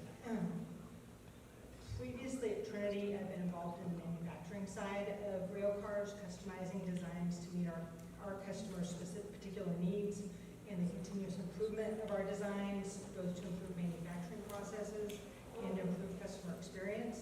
And I was also the director of our fleet engineering group, which oversaw the engineering portion of our rail car maintenance and repair activities. So in that role, we developed and provide the scope of work, the list of particular parts that a repair shop would need, and the inspection and repair procedures to maintain all the rail cars in our fleet. So when I come to serve on this board, I bring both that broad industry committee experience and insight, as well as the knowledge of both manufacturing and maintaining rail cars, and thinking about how we can do that ever more safely. Thank you. All right, good morning, everybody. My name is Kim Bowling. I work for CSX Transportation. We are a Class 1 railroad that runs east of the Mississippi, all the way to Miami, up to Maine, over to Chicago. So every map that I look at only has the eastern United States. So I have to, I'm like, oh, Texas, it's off the map over there. So I feel like I'm Lewis and Clark, adventuring past the Mississippi today. I'm also a mechanical engineer. I've been with the company for 33 years. I started when I was, 4, so you guys can do the math, right? I work in the mechanical operations department, which does freight car and locomotive maintenance. So I have been drinking the Kool-Aid, as we call it, for 33 years, and I love railroads. And when Constantine has the airplanes up there, I'm like, dude, you got to change it to a train. So I already sent him a train picture, because everything I think about is cars and locomotives and operations. And nobody you continue. Exactly. Coaching and counseling, he's good at that, right? So I think about efficiencies and how can we make things safer? How can we improve operations as well? So I work in the department that does locomotive and freight car maintenance, and my little piece of the world for the last 12 years has been wayside detectors. So think of super expensive machines that are side of the track that measure traffic as the trains go by. From driving through and imaging the train, to measuring using thermal imaging, to measuring temperatures, to measuring wheel impacts, to measuring acoustics on freight cars as you go by without touching it. So all those systems we bring in, we have more than 1,000 detectors. There's a good looking locomotive right there. Yeah, we were out installing equipment on Line of Road in the middle of West Virginia. Let me take that picture. But we manage all that data that comes in, so we're trying to predict the health. So my job is to figure out which tube will hot today on my railroad. So Amy is a car owner and a car builder, and if you don't know, most of the North American fleet is not owned by the railroads. It's owned by private car owners and shippers. So we all have to work together to figure this out. So we work through the AER committees. Amy and I both sit on the asset health, which is looking at the strategic, structural level of how do we make rail cars safer. And then the next layer below that, I am chairman of the Equipment Health Monitoring Committee.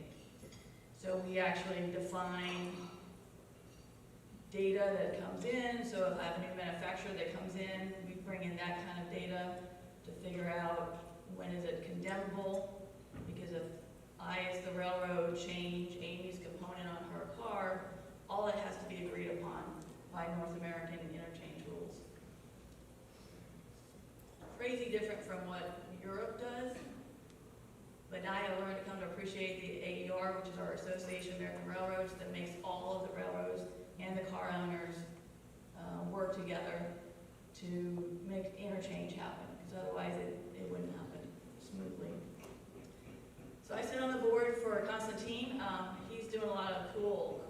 work of researching and figuring out the rest of the story.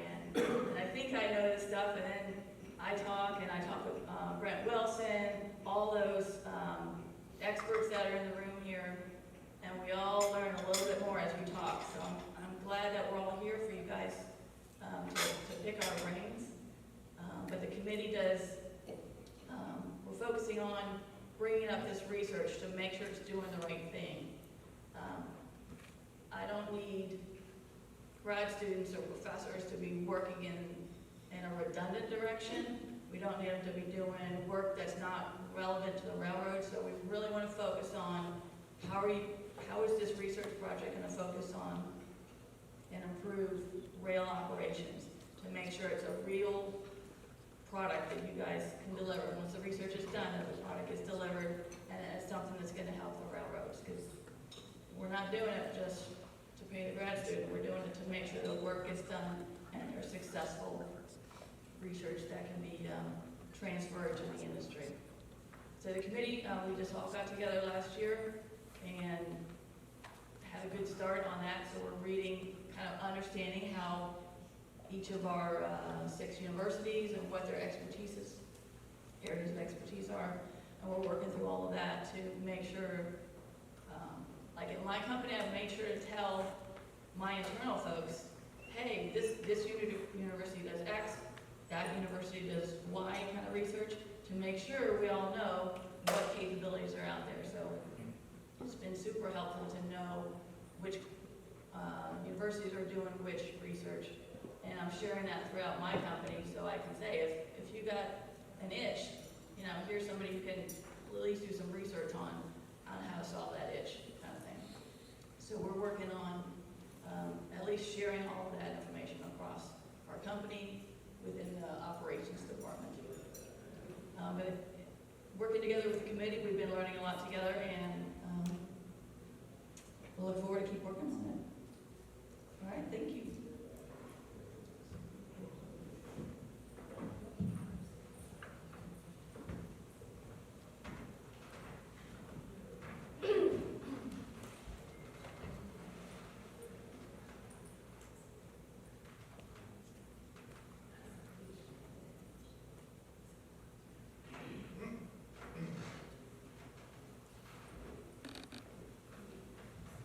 Hello, everybody.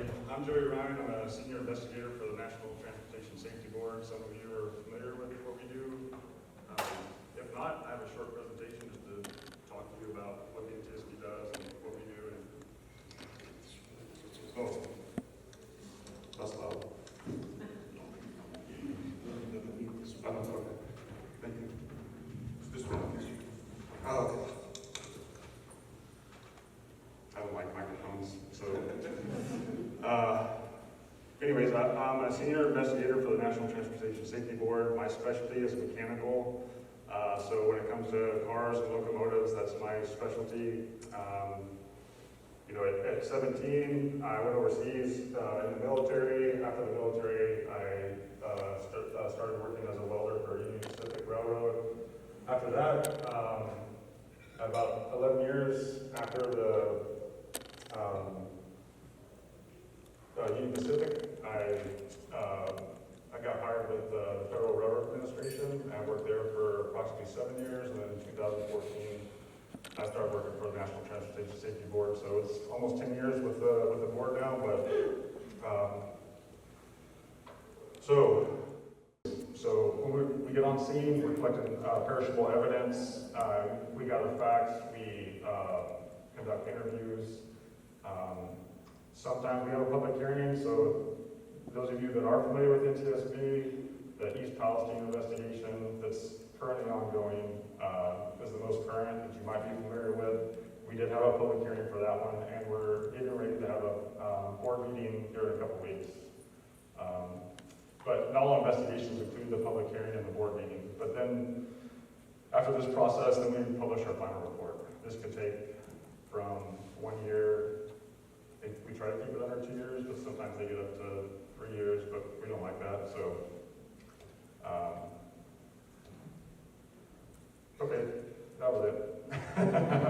Sorry. I'm split my presentation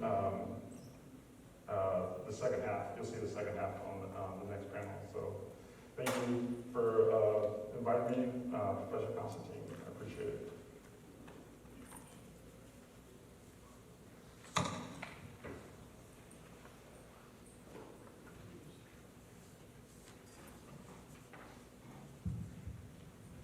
Good morning. I appreciate the invitation to be here to talk about being on the advisory panel for University Transportation Center for Railway Safety. It's an honor to be addressing so many of our nation's distinguished academic researchers and innovators, and I'll just say congratulations to all of you for having a UTC. I know very well how competitive that process is, and also how valuable that program is to the country, and the important role that all of you play in the centers that you have.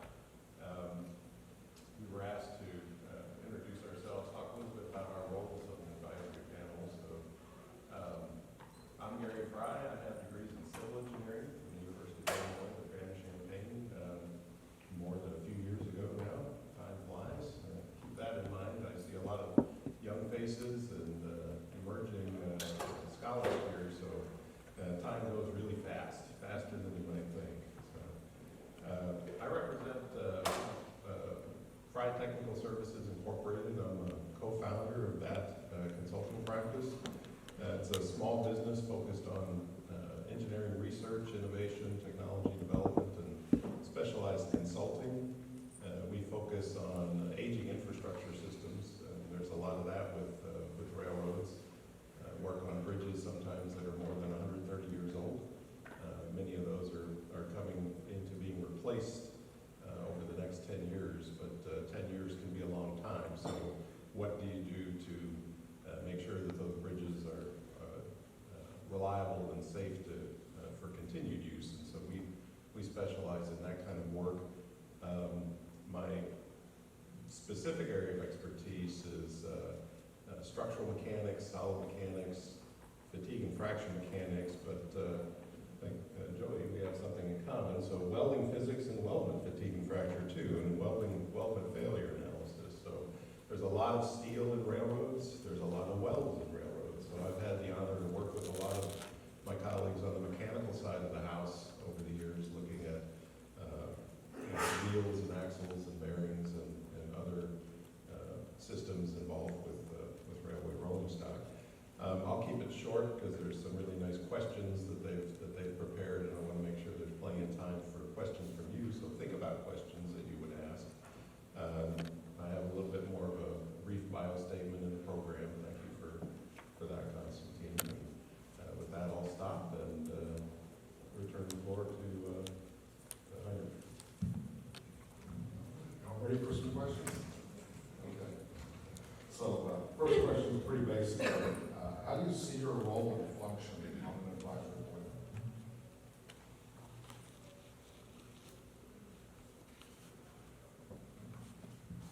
I think one of the most important roles of the advisory board is to provide the insight from industry to the groups that are willing to do the research, so that the research is usable and it's applicable and it's not repeating work that's already been done.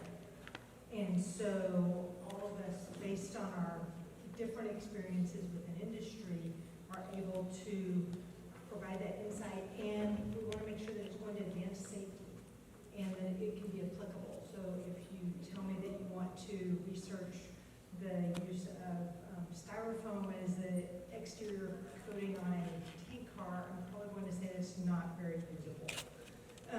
Thankfully, no one's actually suggested that. But it's that sort of insight that we want to be able to provide, and to make sure that we're adding to the current body of knowledge. So again, I'm a railroad operations person, so I want to make sure that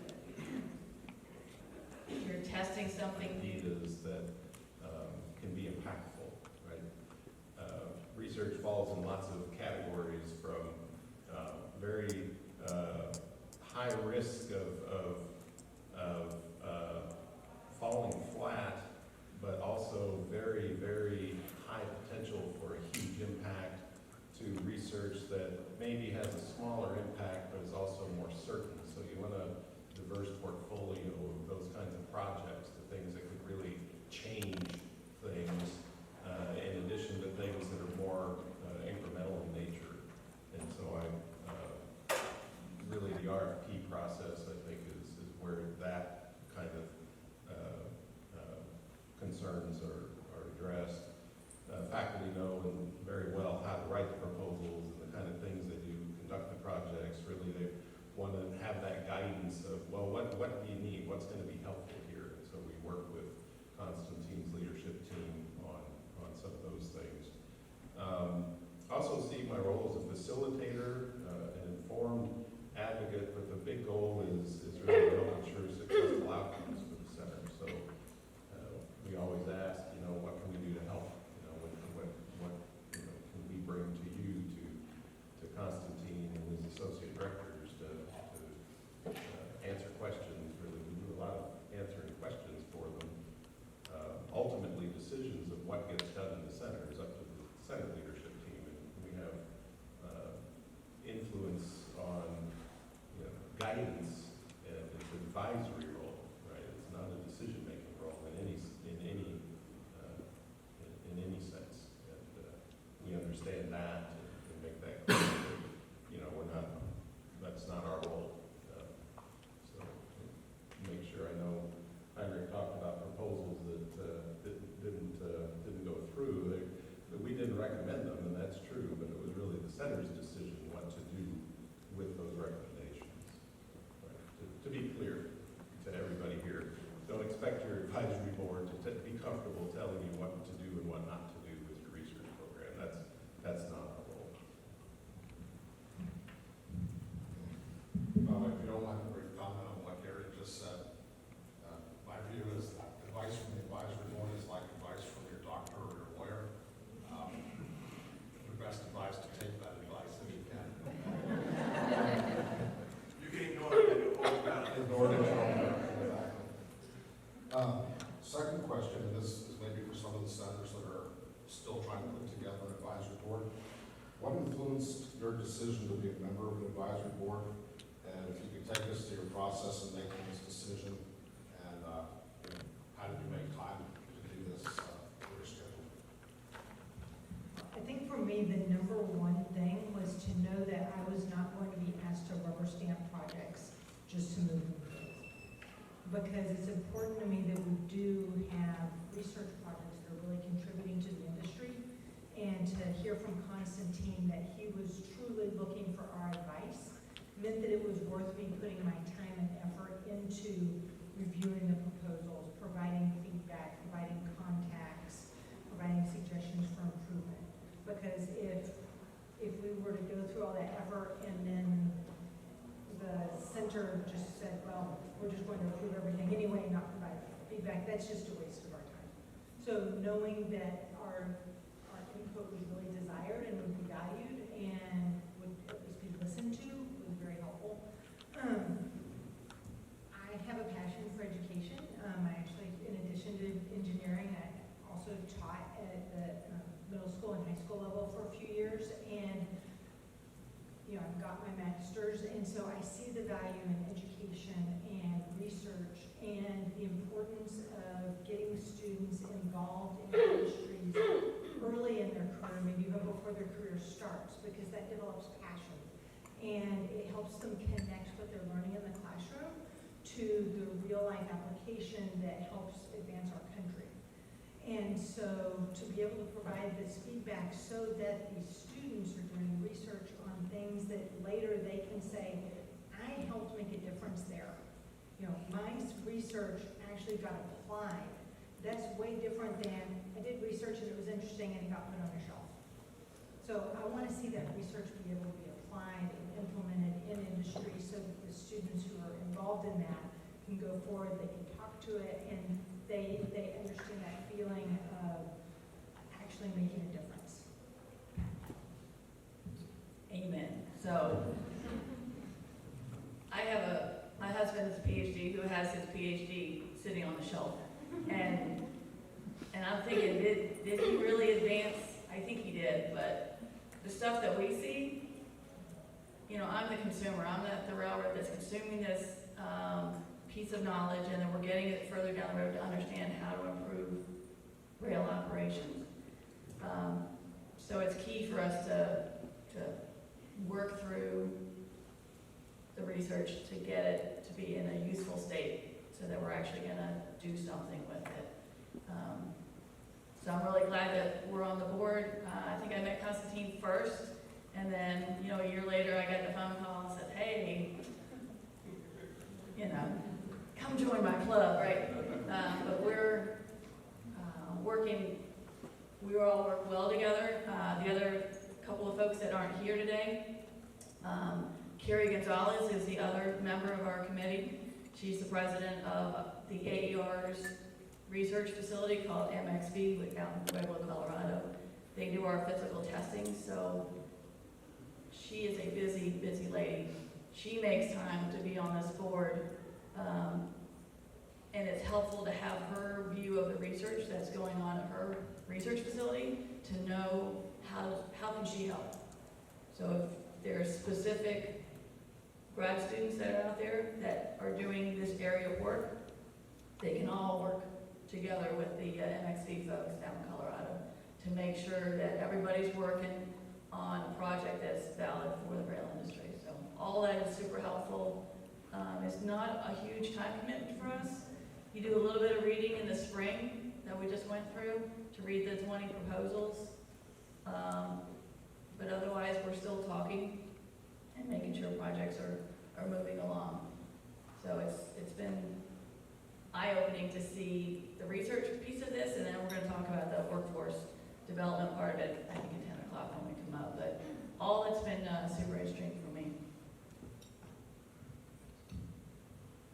So my influences to become an advisory board member, there's two people in particular. Constantine was one who was on one of my witness panels for the public hearing. That's how I got to know Constantine. And the other was Kim. I was familiar with some of her work. I knew who she was, and just knowing that she was on the board, I knew it was legit, and I would like to participate. So those are the two people that influenced me to become an advisory board member. And as far as time management, like Kim was saying, it's not a problem. It's not very time consuming. It does take some field experience, which we all have, and the UTCRS leadership, Professor Constantine and his staff, the way as far as managing my time and staying actively involved, I get emails from Constantine at midnight or even after midnight. So his dedication to what he's doing, and I've seen him working with the students. I was at the GRC last month, and the way he works with the students and his dedication kind of gives me the energy to make sure that I stay engaged. So I think the leadership on Constantine's role played an important part also in staying actively engaged. The energy that he puts into the program, I can't help but put in a little bit of my own energy in as well. So those are my influences.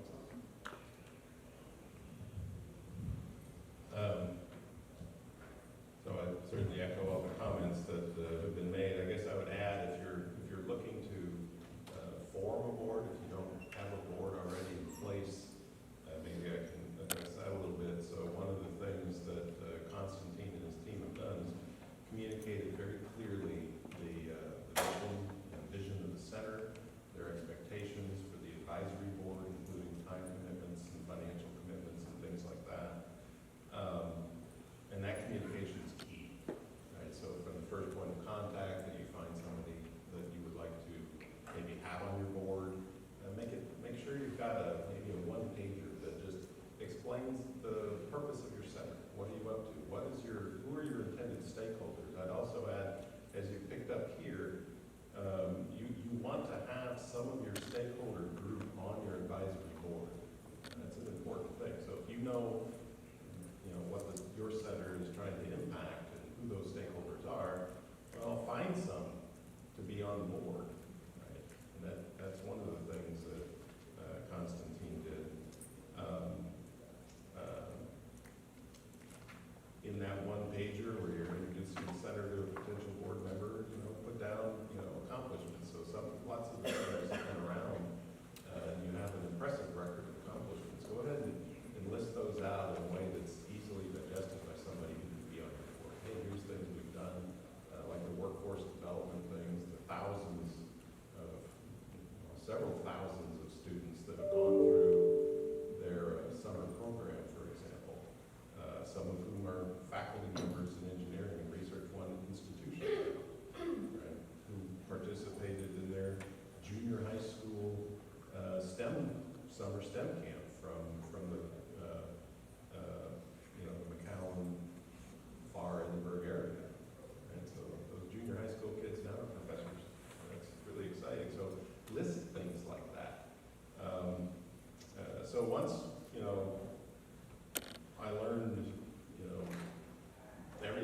by your center's work, right? Get some of those people on your advisory board right up front, right in the beginning.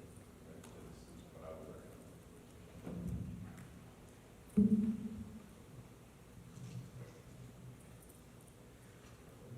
So the next question is, what challenges do you see? When I invited the advisory board, I was upfront and said, look, we probably cannot pay for any of your trips or your engagement, but I really do need your input.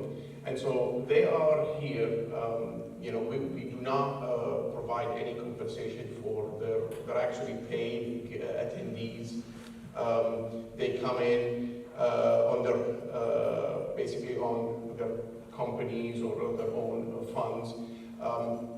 And they're always there when I say, like, hey, we need, like last summer they came in to, I know Kim Bonnie was our keynote speaker for our closing ceremony. They came in with Amy. We had also, it was the face-to-face that they came in and they toured our research facilities.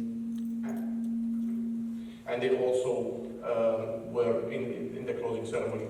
So but their feedback, and I'll tell you this, like, so my colleague said that 8 projects did not go through. And I didn't panic. I just said, okay, we went back and we said, okay, give us some ideas. I was upfront with them. I said, look, you can tell me no, I'll take it. I understand you don't like these projects, you don't think, but you can't just tell me no. I can't go back to the faculty and say, tough luck, no. Give me alternatives. And they did. So they said, hey, why don't you pivot to this? This is important. And actually, because of that input last year, we started, one of the projects is studying rail anchors, which is really important to several Class 1 railroads. And that project, we ended up building a test setup, and they are doing, so we went through first phase here, and the second phase got passed because it started on the right track. We started the inactive bearing study, which is looking at bearings that were inactive for 2 or 3 years and see what happens to them. And the results we're getting are really fascinating, things that have never been done. And so the project, that's the emails you see, is because the students provide feedback every day to the advisory board. And basically they will give it to me. I tell them, like, just give me the end of the day. So they'll stay in, I'll give it to me at 10. And then at night, I'll just turn around and give them the results so they can see what it is, because the test is 24/7, it's ongoing. But those projects, what it does is the students, when they see, okay, what we're doing is important to the rail industry, the advisory board is coming and giving us feedback. They see that, hey, they're not doing work that's just going to sit on a shelf. They're seeing that my work is going to be read, and it's going to be critiqued, and it's going to be looked over, and so I need to be extra careful. So that's the input they provide, which has been great, because then I can go back to the faculty and say, look, one of the faculty said, look, your project has not been approved. I want you to be involved. I don't want to say no. The advisory board suggested this. Would you like to do that? And the faculty said, great, let me look into it. And so out of that came 2 projects. So that's the input that, and now some projects, for example, the advisor, as a director, I'll look at it. Some of it might be advanced, or we're looking into technology that may or may not work. Those decisions I would make and say, you know what, it's worth looking for a year. Let's just give the faculty a year and see what happens. You never know. It might be that something you might not see the immediate, but so those are the kind of decisions that I have to make, but I also have to justify to the board. Say, I did this, I'm willing to give them 1 year, let's just see. And then next year, if it doesn't pan out, we'll pivot. So it's not like, oh, everything they tell me I'm going to go and implement. No, the directors have that where they can say, it's great, this is great feedback. This one, I think it has some merit. I'm willing to just give it a chance, right? And see what the faculty is able to do, give the students a chance.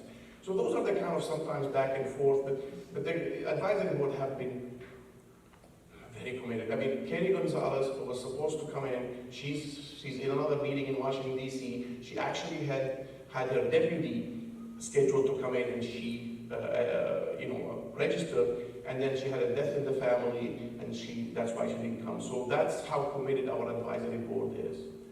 But with that, we have questions, and please step up to the microphone. Any questions, and you can ask anyone. Thank you.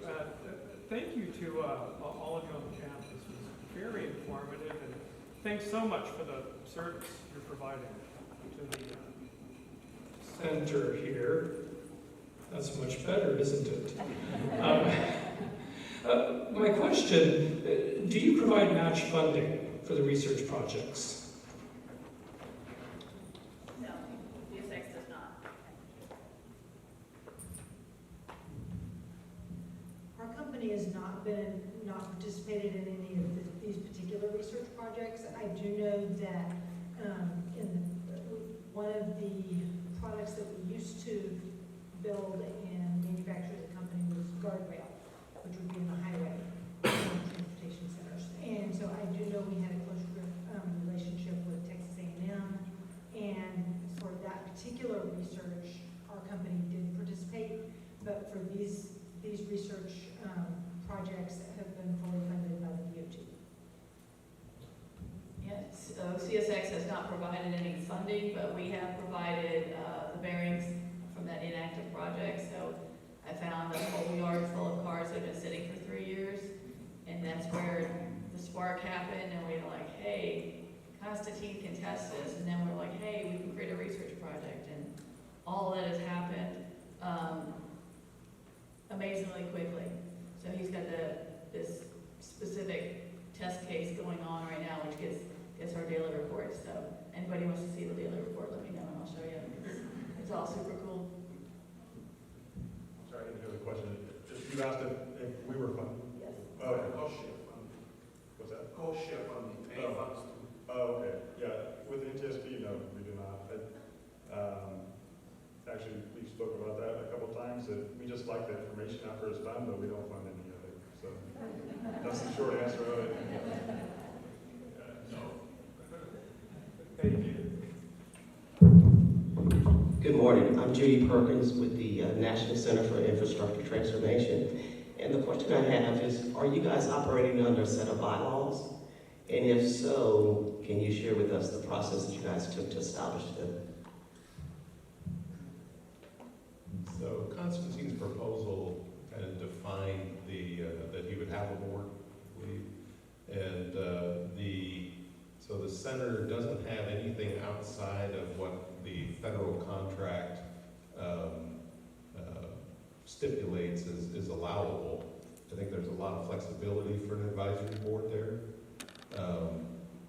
We don't have formal bylaws. I think we're just part of the center, and so we look to center leadership for our rules of engagement with the center. So we don't, as well with Marlon, right? Yeah.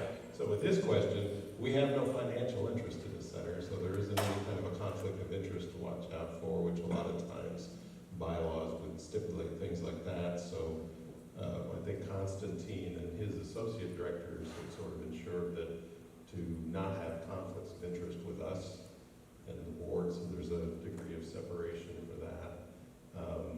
And again, it's just following and them communicating to us what their federal contract is expecting from the proposal that was funded. And so we just follow that contract document based on their request for what we do for them.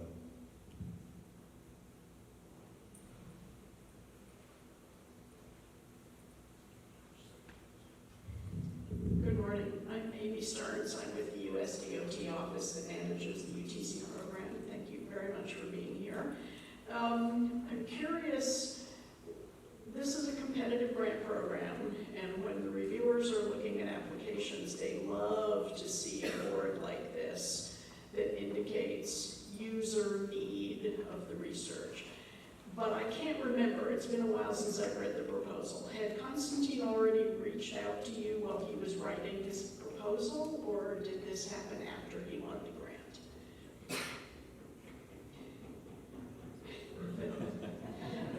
It's a question for consistency.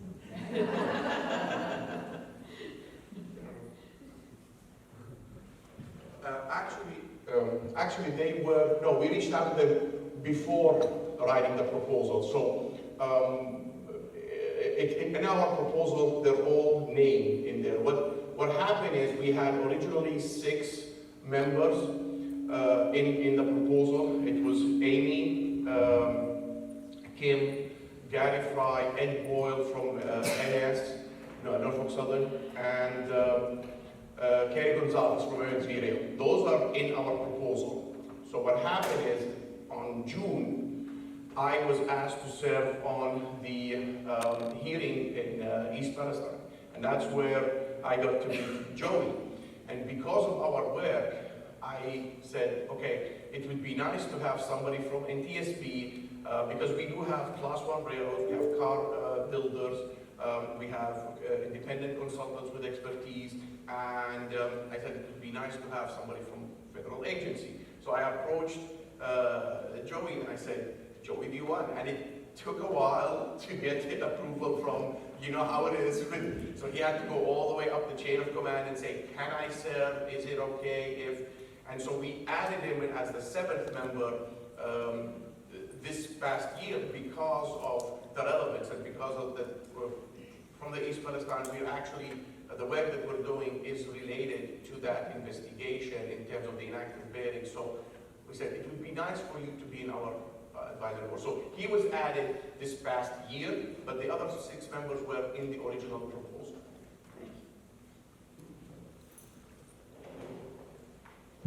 Rachel Liu, Director of Transportation Institute, North Carolina, NT State University. My question is pretty specific to rail. It's perfect for this panel, but also can be easily generalized to UTC research. So probably more specific to him, I'd like to hear what is your take on the recent FRA mandate on the 2 crew for freight trains. I'm sure related some, development and stuff. Along that line, maybe Mark, some, what is the FRA process, if any, research associated with this? Thanks. Your questions about crew size? Yeah.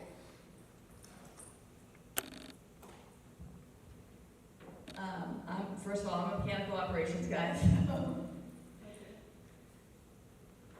For crew size, we have not mandated in either direction. We are trying to make sure that, I know for my world, I deal with the safety of the train, and I have deep consideration when that crew member has to step off the locomotive to walk back, to go inspect whatever my machines have told them to go inspect. Do you have knowledge what is the current practice for the freight trains, like the crew For the crew size? practice, we have some wayside sensors that will measure, and in very, very limited situations, we get notification to the crew to say, stop the train right now, stop and inspect. It's kind of like when your tire light comes on or your check engine light comes on. Sometimes you can go a little bit further, sometimes you gotta stop right now if you got a flat tire, right? That's kind of the scenario. So in some cases, we stop right now and the crew member exits the locomotive to go back and visually look at the defect. Anytime that crew is outside of the locomotive, they're in danger of slips, trips, and falls, passing trains, getting mugged, getting shot at, any kind of craziness that can happen on the side of the train tracks. So we're super sensitive about when and where we have them stop and inspect. We're also thinking, I know we have our innovation team that works to say, hey, why does a human have to walk back there? Why can't I send a drone back there and go have thermal imaging to go say, do I have a hot bearing or not? What kind of dragging equipment do I have? Could I do that with a piece of technology? Could I do that with somebody who's stationed along the wayside to go drive and do that inspection for him and have the crew stay in the cab. So all of those things are under consideration.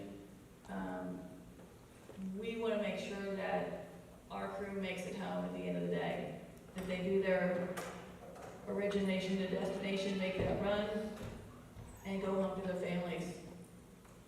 And that's our goal for everybody, to make sure they're safe. So crew size is not my area of expertise at all, but we're trying to make sure that everybody is safe along the operations, and we still get that train to destination.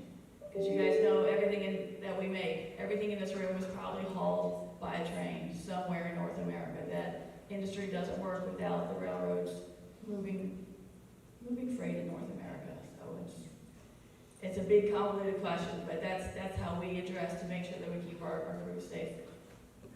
Thank you. Maybe the second part, I don't know, Mark, hopefully didn't put you on the spot. Maybe Constantine, have you been approached on the research on this topic? So you're not putting me on the spot because it's under litigation, so I can say nothing. I'll just simply say, do you know the history of the rule? Okay. The history of the rule says a lot, where it's gone through various administrations, but it is under litigation, so I can't really speak about it. That's pretty much our party line at the moment.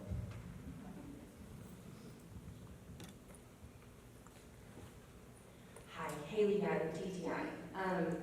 You guys talk a lot about the proposal process and reviewing proposals, and I'm wondering if you've thought about creating a metrics that kind of has a more concise review process instead of just giving comments back to PIs. Sometimes I feel that I've seen our PIs like to see like a grade. How am I doing in my outputs and impacts and outputs? So have you all thought about creating a metrics that they can see more clearly how they're doing in the proposal process?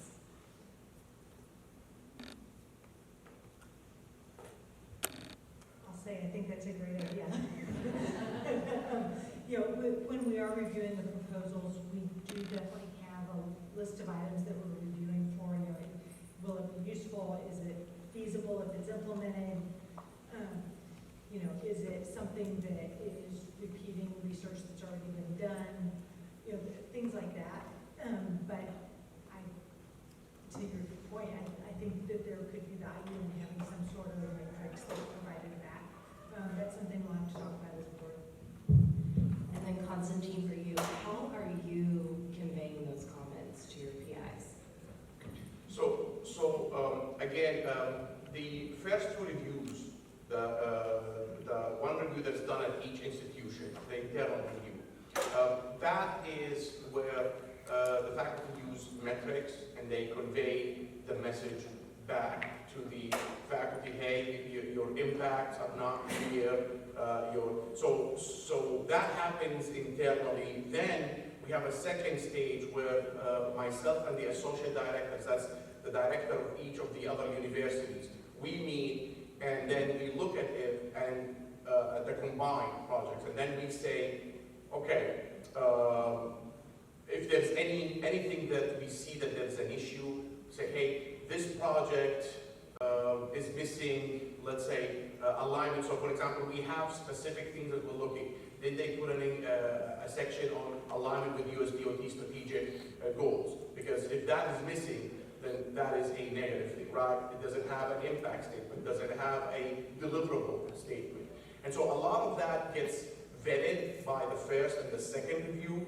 So the advisory board gets clean versions where all of that has been communicated. And so what we're looking for is kind of the technology transfer and implementation. Is this relevant? Do you see if we did this? So it's sound technically. So the technical merit happens at the institutions, the academic. What we're looking for, the advisory board, hey, this is something that has been vetted. It looks nice on paper. It's research. But will it be implemented or will it be sitting on a shelf? And so the comments they provide is, yes, I can see merit in this, but sometimes they say like, hey, I heard that this company or this specific industry is doing this, have your faculty contact them and just make sure that they don't.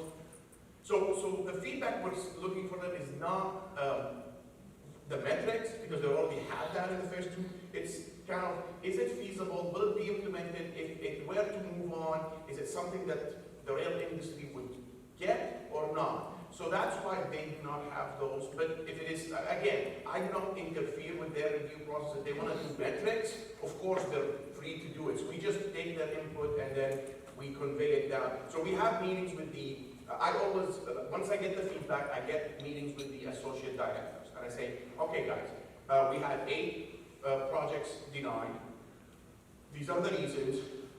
Go back, talk to your faculty, and if we need to have a bigger meeting of the whole, we'll do it. This year, so for example, we followed the instructions, we gave enough time, so we actually had our RFP go out in November for the review board. They had it, the faculty had it by January 1st, so they had to submit it by end of March. So we gave the advisory board everything on April 1st, and they had till May 7th, so almost 5 weeks. But what we were looking for from them is it feasible? Can it be used? We were not looking for specific metrics. I'd just add the nature of the comments. We give people's names and email addresses for a research team to contact for support from the industry on their project. So there's not really a metric that we can say, here's a 4. We say, contact this person at this organization about these things because they're working in an allied area. So really, I'm not sure, based on what Constantine is saying, I'm not sure that any metrics we would provide are as helpful as the information that we do give back to them. As far as if we said, hey, on a scale of 1 to 5, this is a 2.5. Okay, well, they'd rather, well, why is it a 2.5? So we give them the comments about what we see as strengths and weaknesses and so on. Maybe recommend if, coordinating with somebody else in industry for test specimens or even laboratory resources that might be better. This is Musharraf Zaman from University of Oklahoma, representing Southern Plains Transportation Center. Regarding implementation, you can implement something if you have it. In many cases, the projects that are funded by UTC program, they are relatively short duration, let's say a year, and also limited funding, the amount of money that is actually available for a project. So when you look into the implementation part of it, a project has to be, or the idea has to be at certain level so that actual implementation is possible, doable. So my question is that as you really look for ideas, this is, I think, both for you, Constantine, and for all of the UTCs actually, and the advisory board. Of course, the advisory board plays an extremely important role. And you are setting an excellent example today, for all of us. So how do you balance this? It is difficult, but you're trying to implement the time that you have to get that work done, and the budget, the money that you need to get something implemented. And this becomes particularly the case because we function as a consortium. Some consortium, like you have certain number, other consortium have much larger. So how do you balance these, all of these? And if actually project needs maybe more than one phases to be able to reach implementation, what do you do then? Thank you.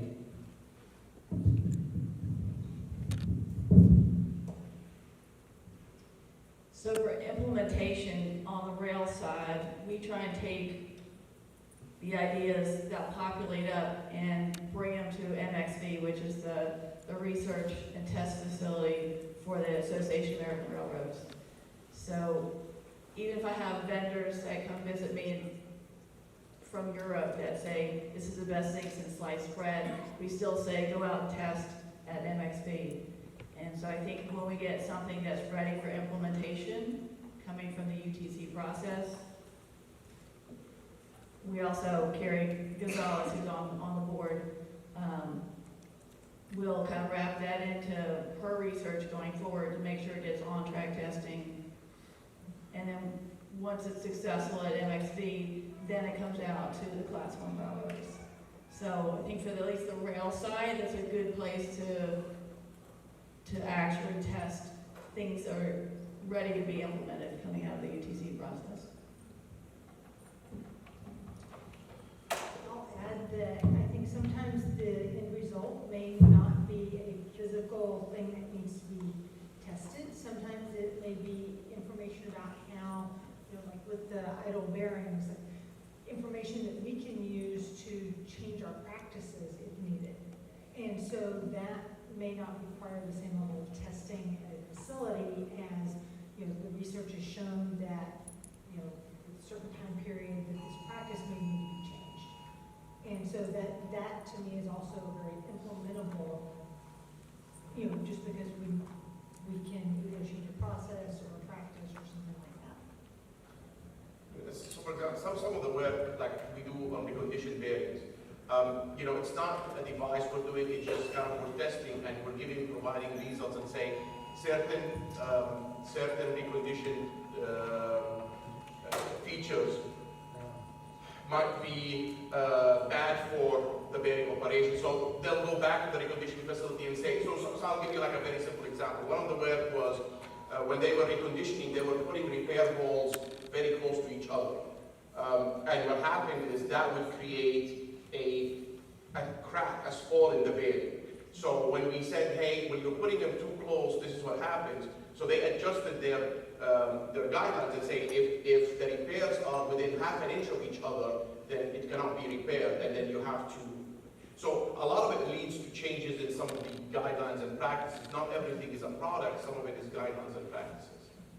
Yeah, I'll just add very, very quickly, we don't see implementation as a deliverable. We see implementation as a goal. Is there an implementation pathway that's articulated clearly in the project? So we don't expect that the UTC funded part of it is going to result in implementation for one of the stakeholders as much as, is this a possibility even, or is this something that is, an interesting idea, but this person is operating in a silo and really doesn't understand, the process, the pathway that this would have to take. And so, what we do is try to be facilitators and help the research teams understand, if they're going to tackle a particular problem in railway safety, okay, who are the cognizant organizations that have the published standards of practice and recommended practice, regulations, and put that there so that they can understand, okay, well, here's the kind of information that is going to need to result from the project so that it can take next steps. And if somebody really is interested, there's a catcher's mitt there and the information that the project needed to provide when it had funding. Because the risk, obviously, is the project gets to a point, it's not informed by the process of, how does something get implemented, in this case, in railroad, right? So the project is funded, they stop here, there's no more funding, there's a lot of information that is needed, somebody else is going to have to pay to generate that information in order for the knowledge or the idea to move forward. So we're just actually trying to make sure that, to the extent possible, the work that needs to be done to get the information so that it can go down the path as far as possible is there while the funding is available from the UTC. We're not expecting UTC to implement as a deliverable. We'll take just those two last questions so I can keep you in time and we can have a break. Kevin Heaslip, University of Tennessee, Knoxville. Constantine, has your advisory board changed over the years? So you've had a center for a while here. And the advisory boards, have you got to the point where you said, well, there's somebody that should be on this board that hasn't been involved before? Have you given that feedback back to Constantine and say, well, so-and-so would be great, you know, fill in a spot that we don't have the expertise on. Thank you. So, as I said, our advisor group, when I was writing the proposal, I reached out to them before writing the proposal. I said, I'm writing this proposal for the USDOT UTC program. I would love for you, your expertise fits what we're doing. I would love for you to be, I gave them a kind of a brief one-pager. And I'm also the director of the CUTC Center. I just wonder, the board, any of you participate in the workforce training and the development for the railway safety? That's a very important topic. So I think you're asking how we participate in the workforce development? Yes. So that's actually the topic of the very next session. So I'd love to hold that question, and then if we don't sufficiently answer it in our discussion, then ask it again. So we're gonna have that, like, you're gonna be the first one to ask it the second, because that's the technology transfer we're developing. So with that, guys, I'm gonna give you exactly 15 minutes. Go stretch your legs. There is a coffee break, and then we'll reconvene here at 10 for our workforce development. So that we can just, again, continue to enhance the safety and improve our network.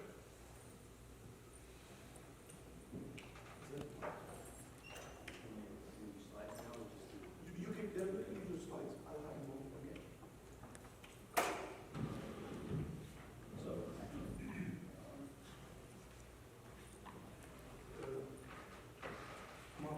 It's on now. It's nice and loud. Put this one, since you're presenting this, put this one.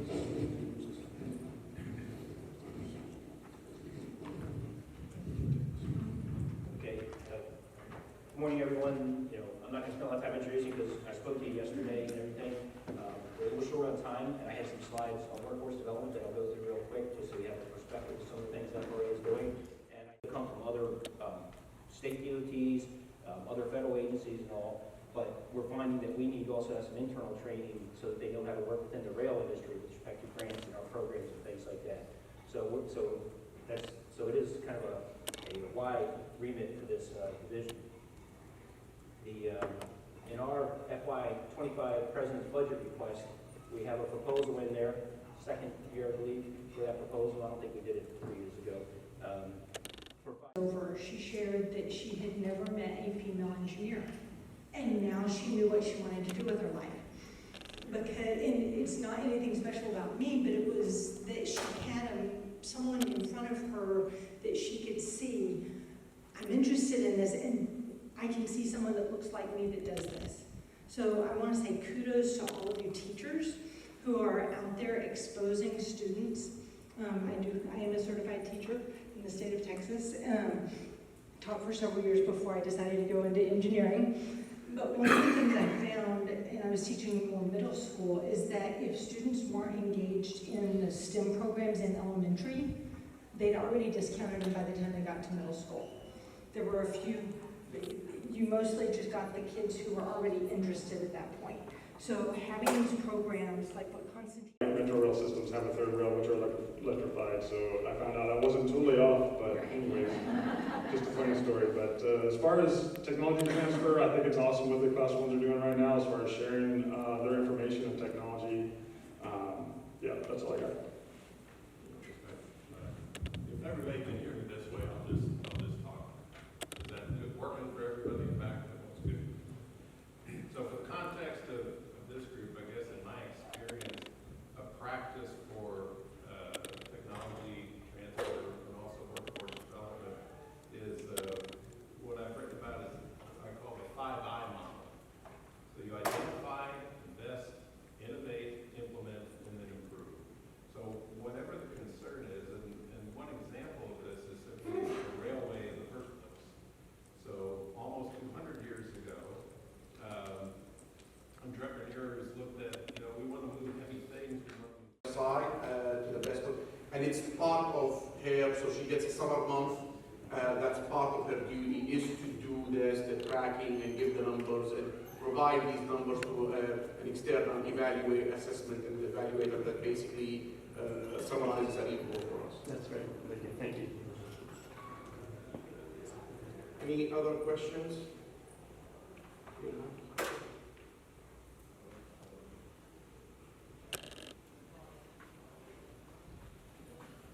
Thank you very much for sharing your thoughts. I have a general question about workforce challenges. You're facing workforce challenges from maybe technician level and also the people you need for like high tech, like AI is a popular term. A lot of agencies, the company are talking about the needs for that. So how are you addressing these workforce challenges, and what do you expect the university or the UTCs to do to help you to address the challenge? Anyone wants to take this on? So one thing BNSF has done is we leverage universities to go, while we're doing our recruiting events and to specialize with mentioning data engineering and how we're looking for analysts and data scientists and what we're going to be using them for. For the short-term fix, essentially we'll use specific contractors that will put us in touch with the data scientists that we need for whatever project that we're working on. But that's why, again, we're trying to expand the knowledge with universities on how the technology is affecting the railroad and where we expect it to be, so that we can begin to get some of those students identified early on in the process, and then bring them on as an intern and essentially see if the railroad is going to be a good fit for them. And one of the things we've done with one of our advisors, so Max Vigorena is on our advisory board.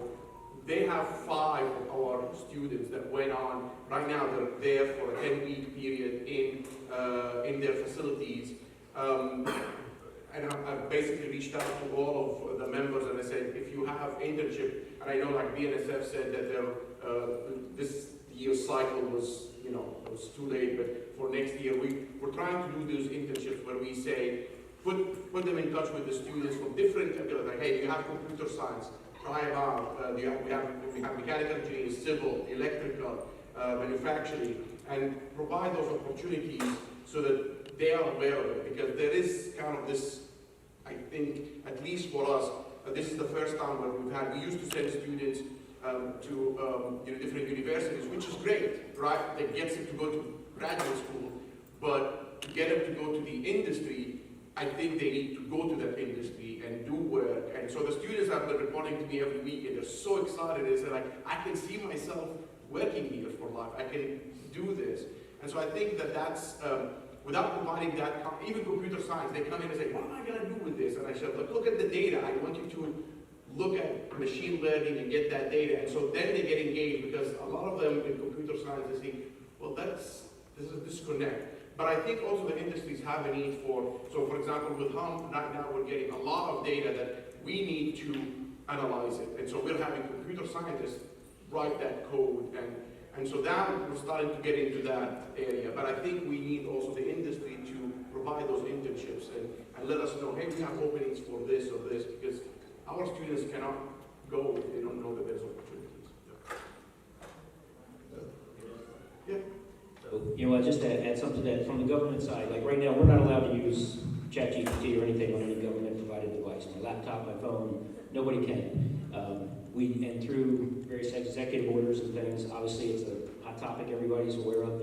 And from the government side, we report activities we're doing that may involve artificial intelligence, machine learning, and when it's in the research side of the house, we have a lot more latitude. We can continue, and we are doing research in that and sponsoring research that includes that, automated track inspection and some other activities and things. But on our own government activities and devices and things, we can't use anything that's ChatGPT or any of those other AI products right now. But I think, frankly, this is an area I think government's going to have a hard time keeping up. It's going to move very fast. And so we've got to follow the executive orders and regulations and things we have, but I think it's going to be an area for government to really be challenged keeping up with what's happening in the private industry.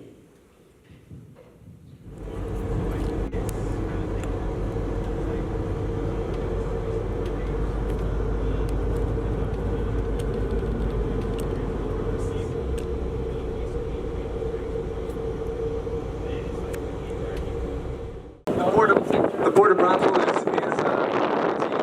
you won't see any containers at the board. We are a freight bulk board. So what we see is a lot of dry bulk material. This vessel along the docker is unloading over the ingots, it seems. saw a lot of aggregate, some aggregate that we're getting as far away as places like Spain, it's coming in from Mexico as well. We focus and specialize a lot as well in steel, and as we go further along our docks to our docks on 50 and 60, you'll see that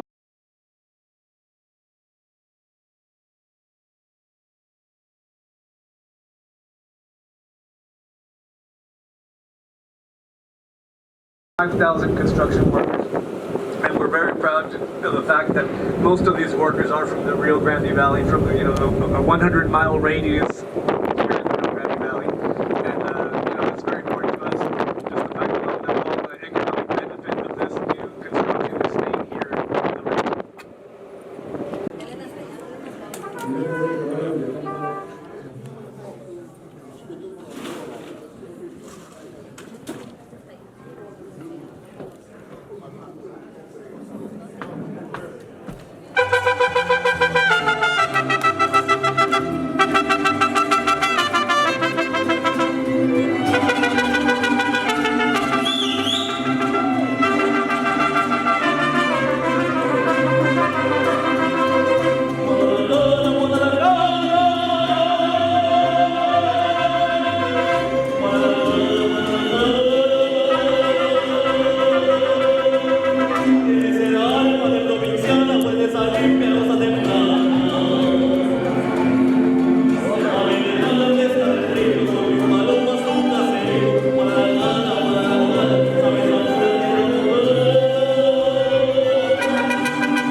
estacionamiento.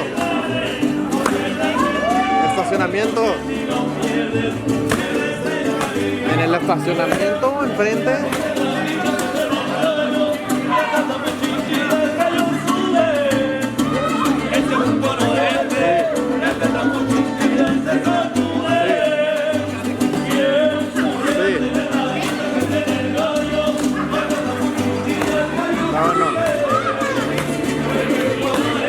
Cuelga tú, no puedo.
Ya le tomé video.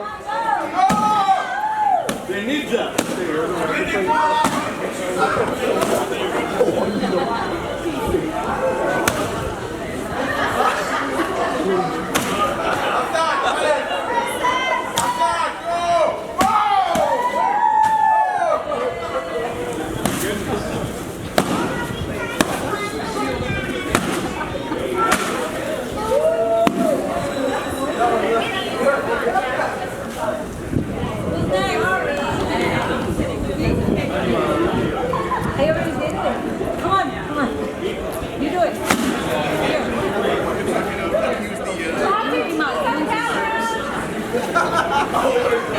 Hola, mira,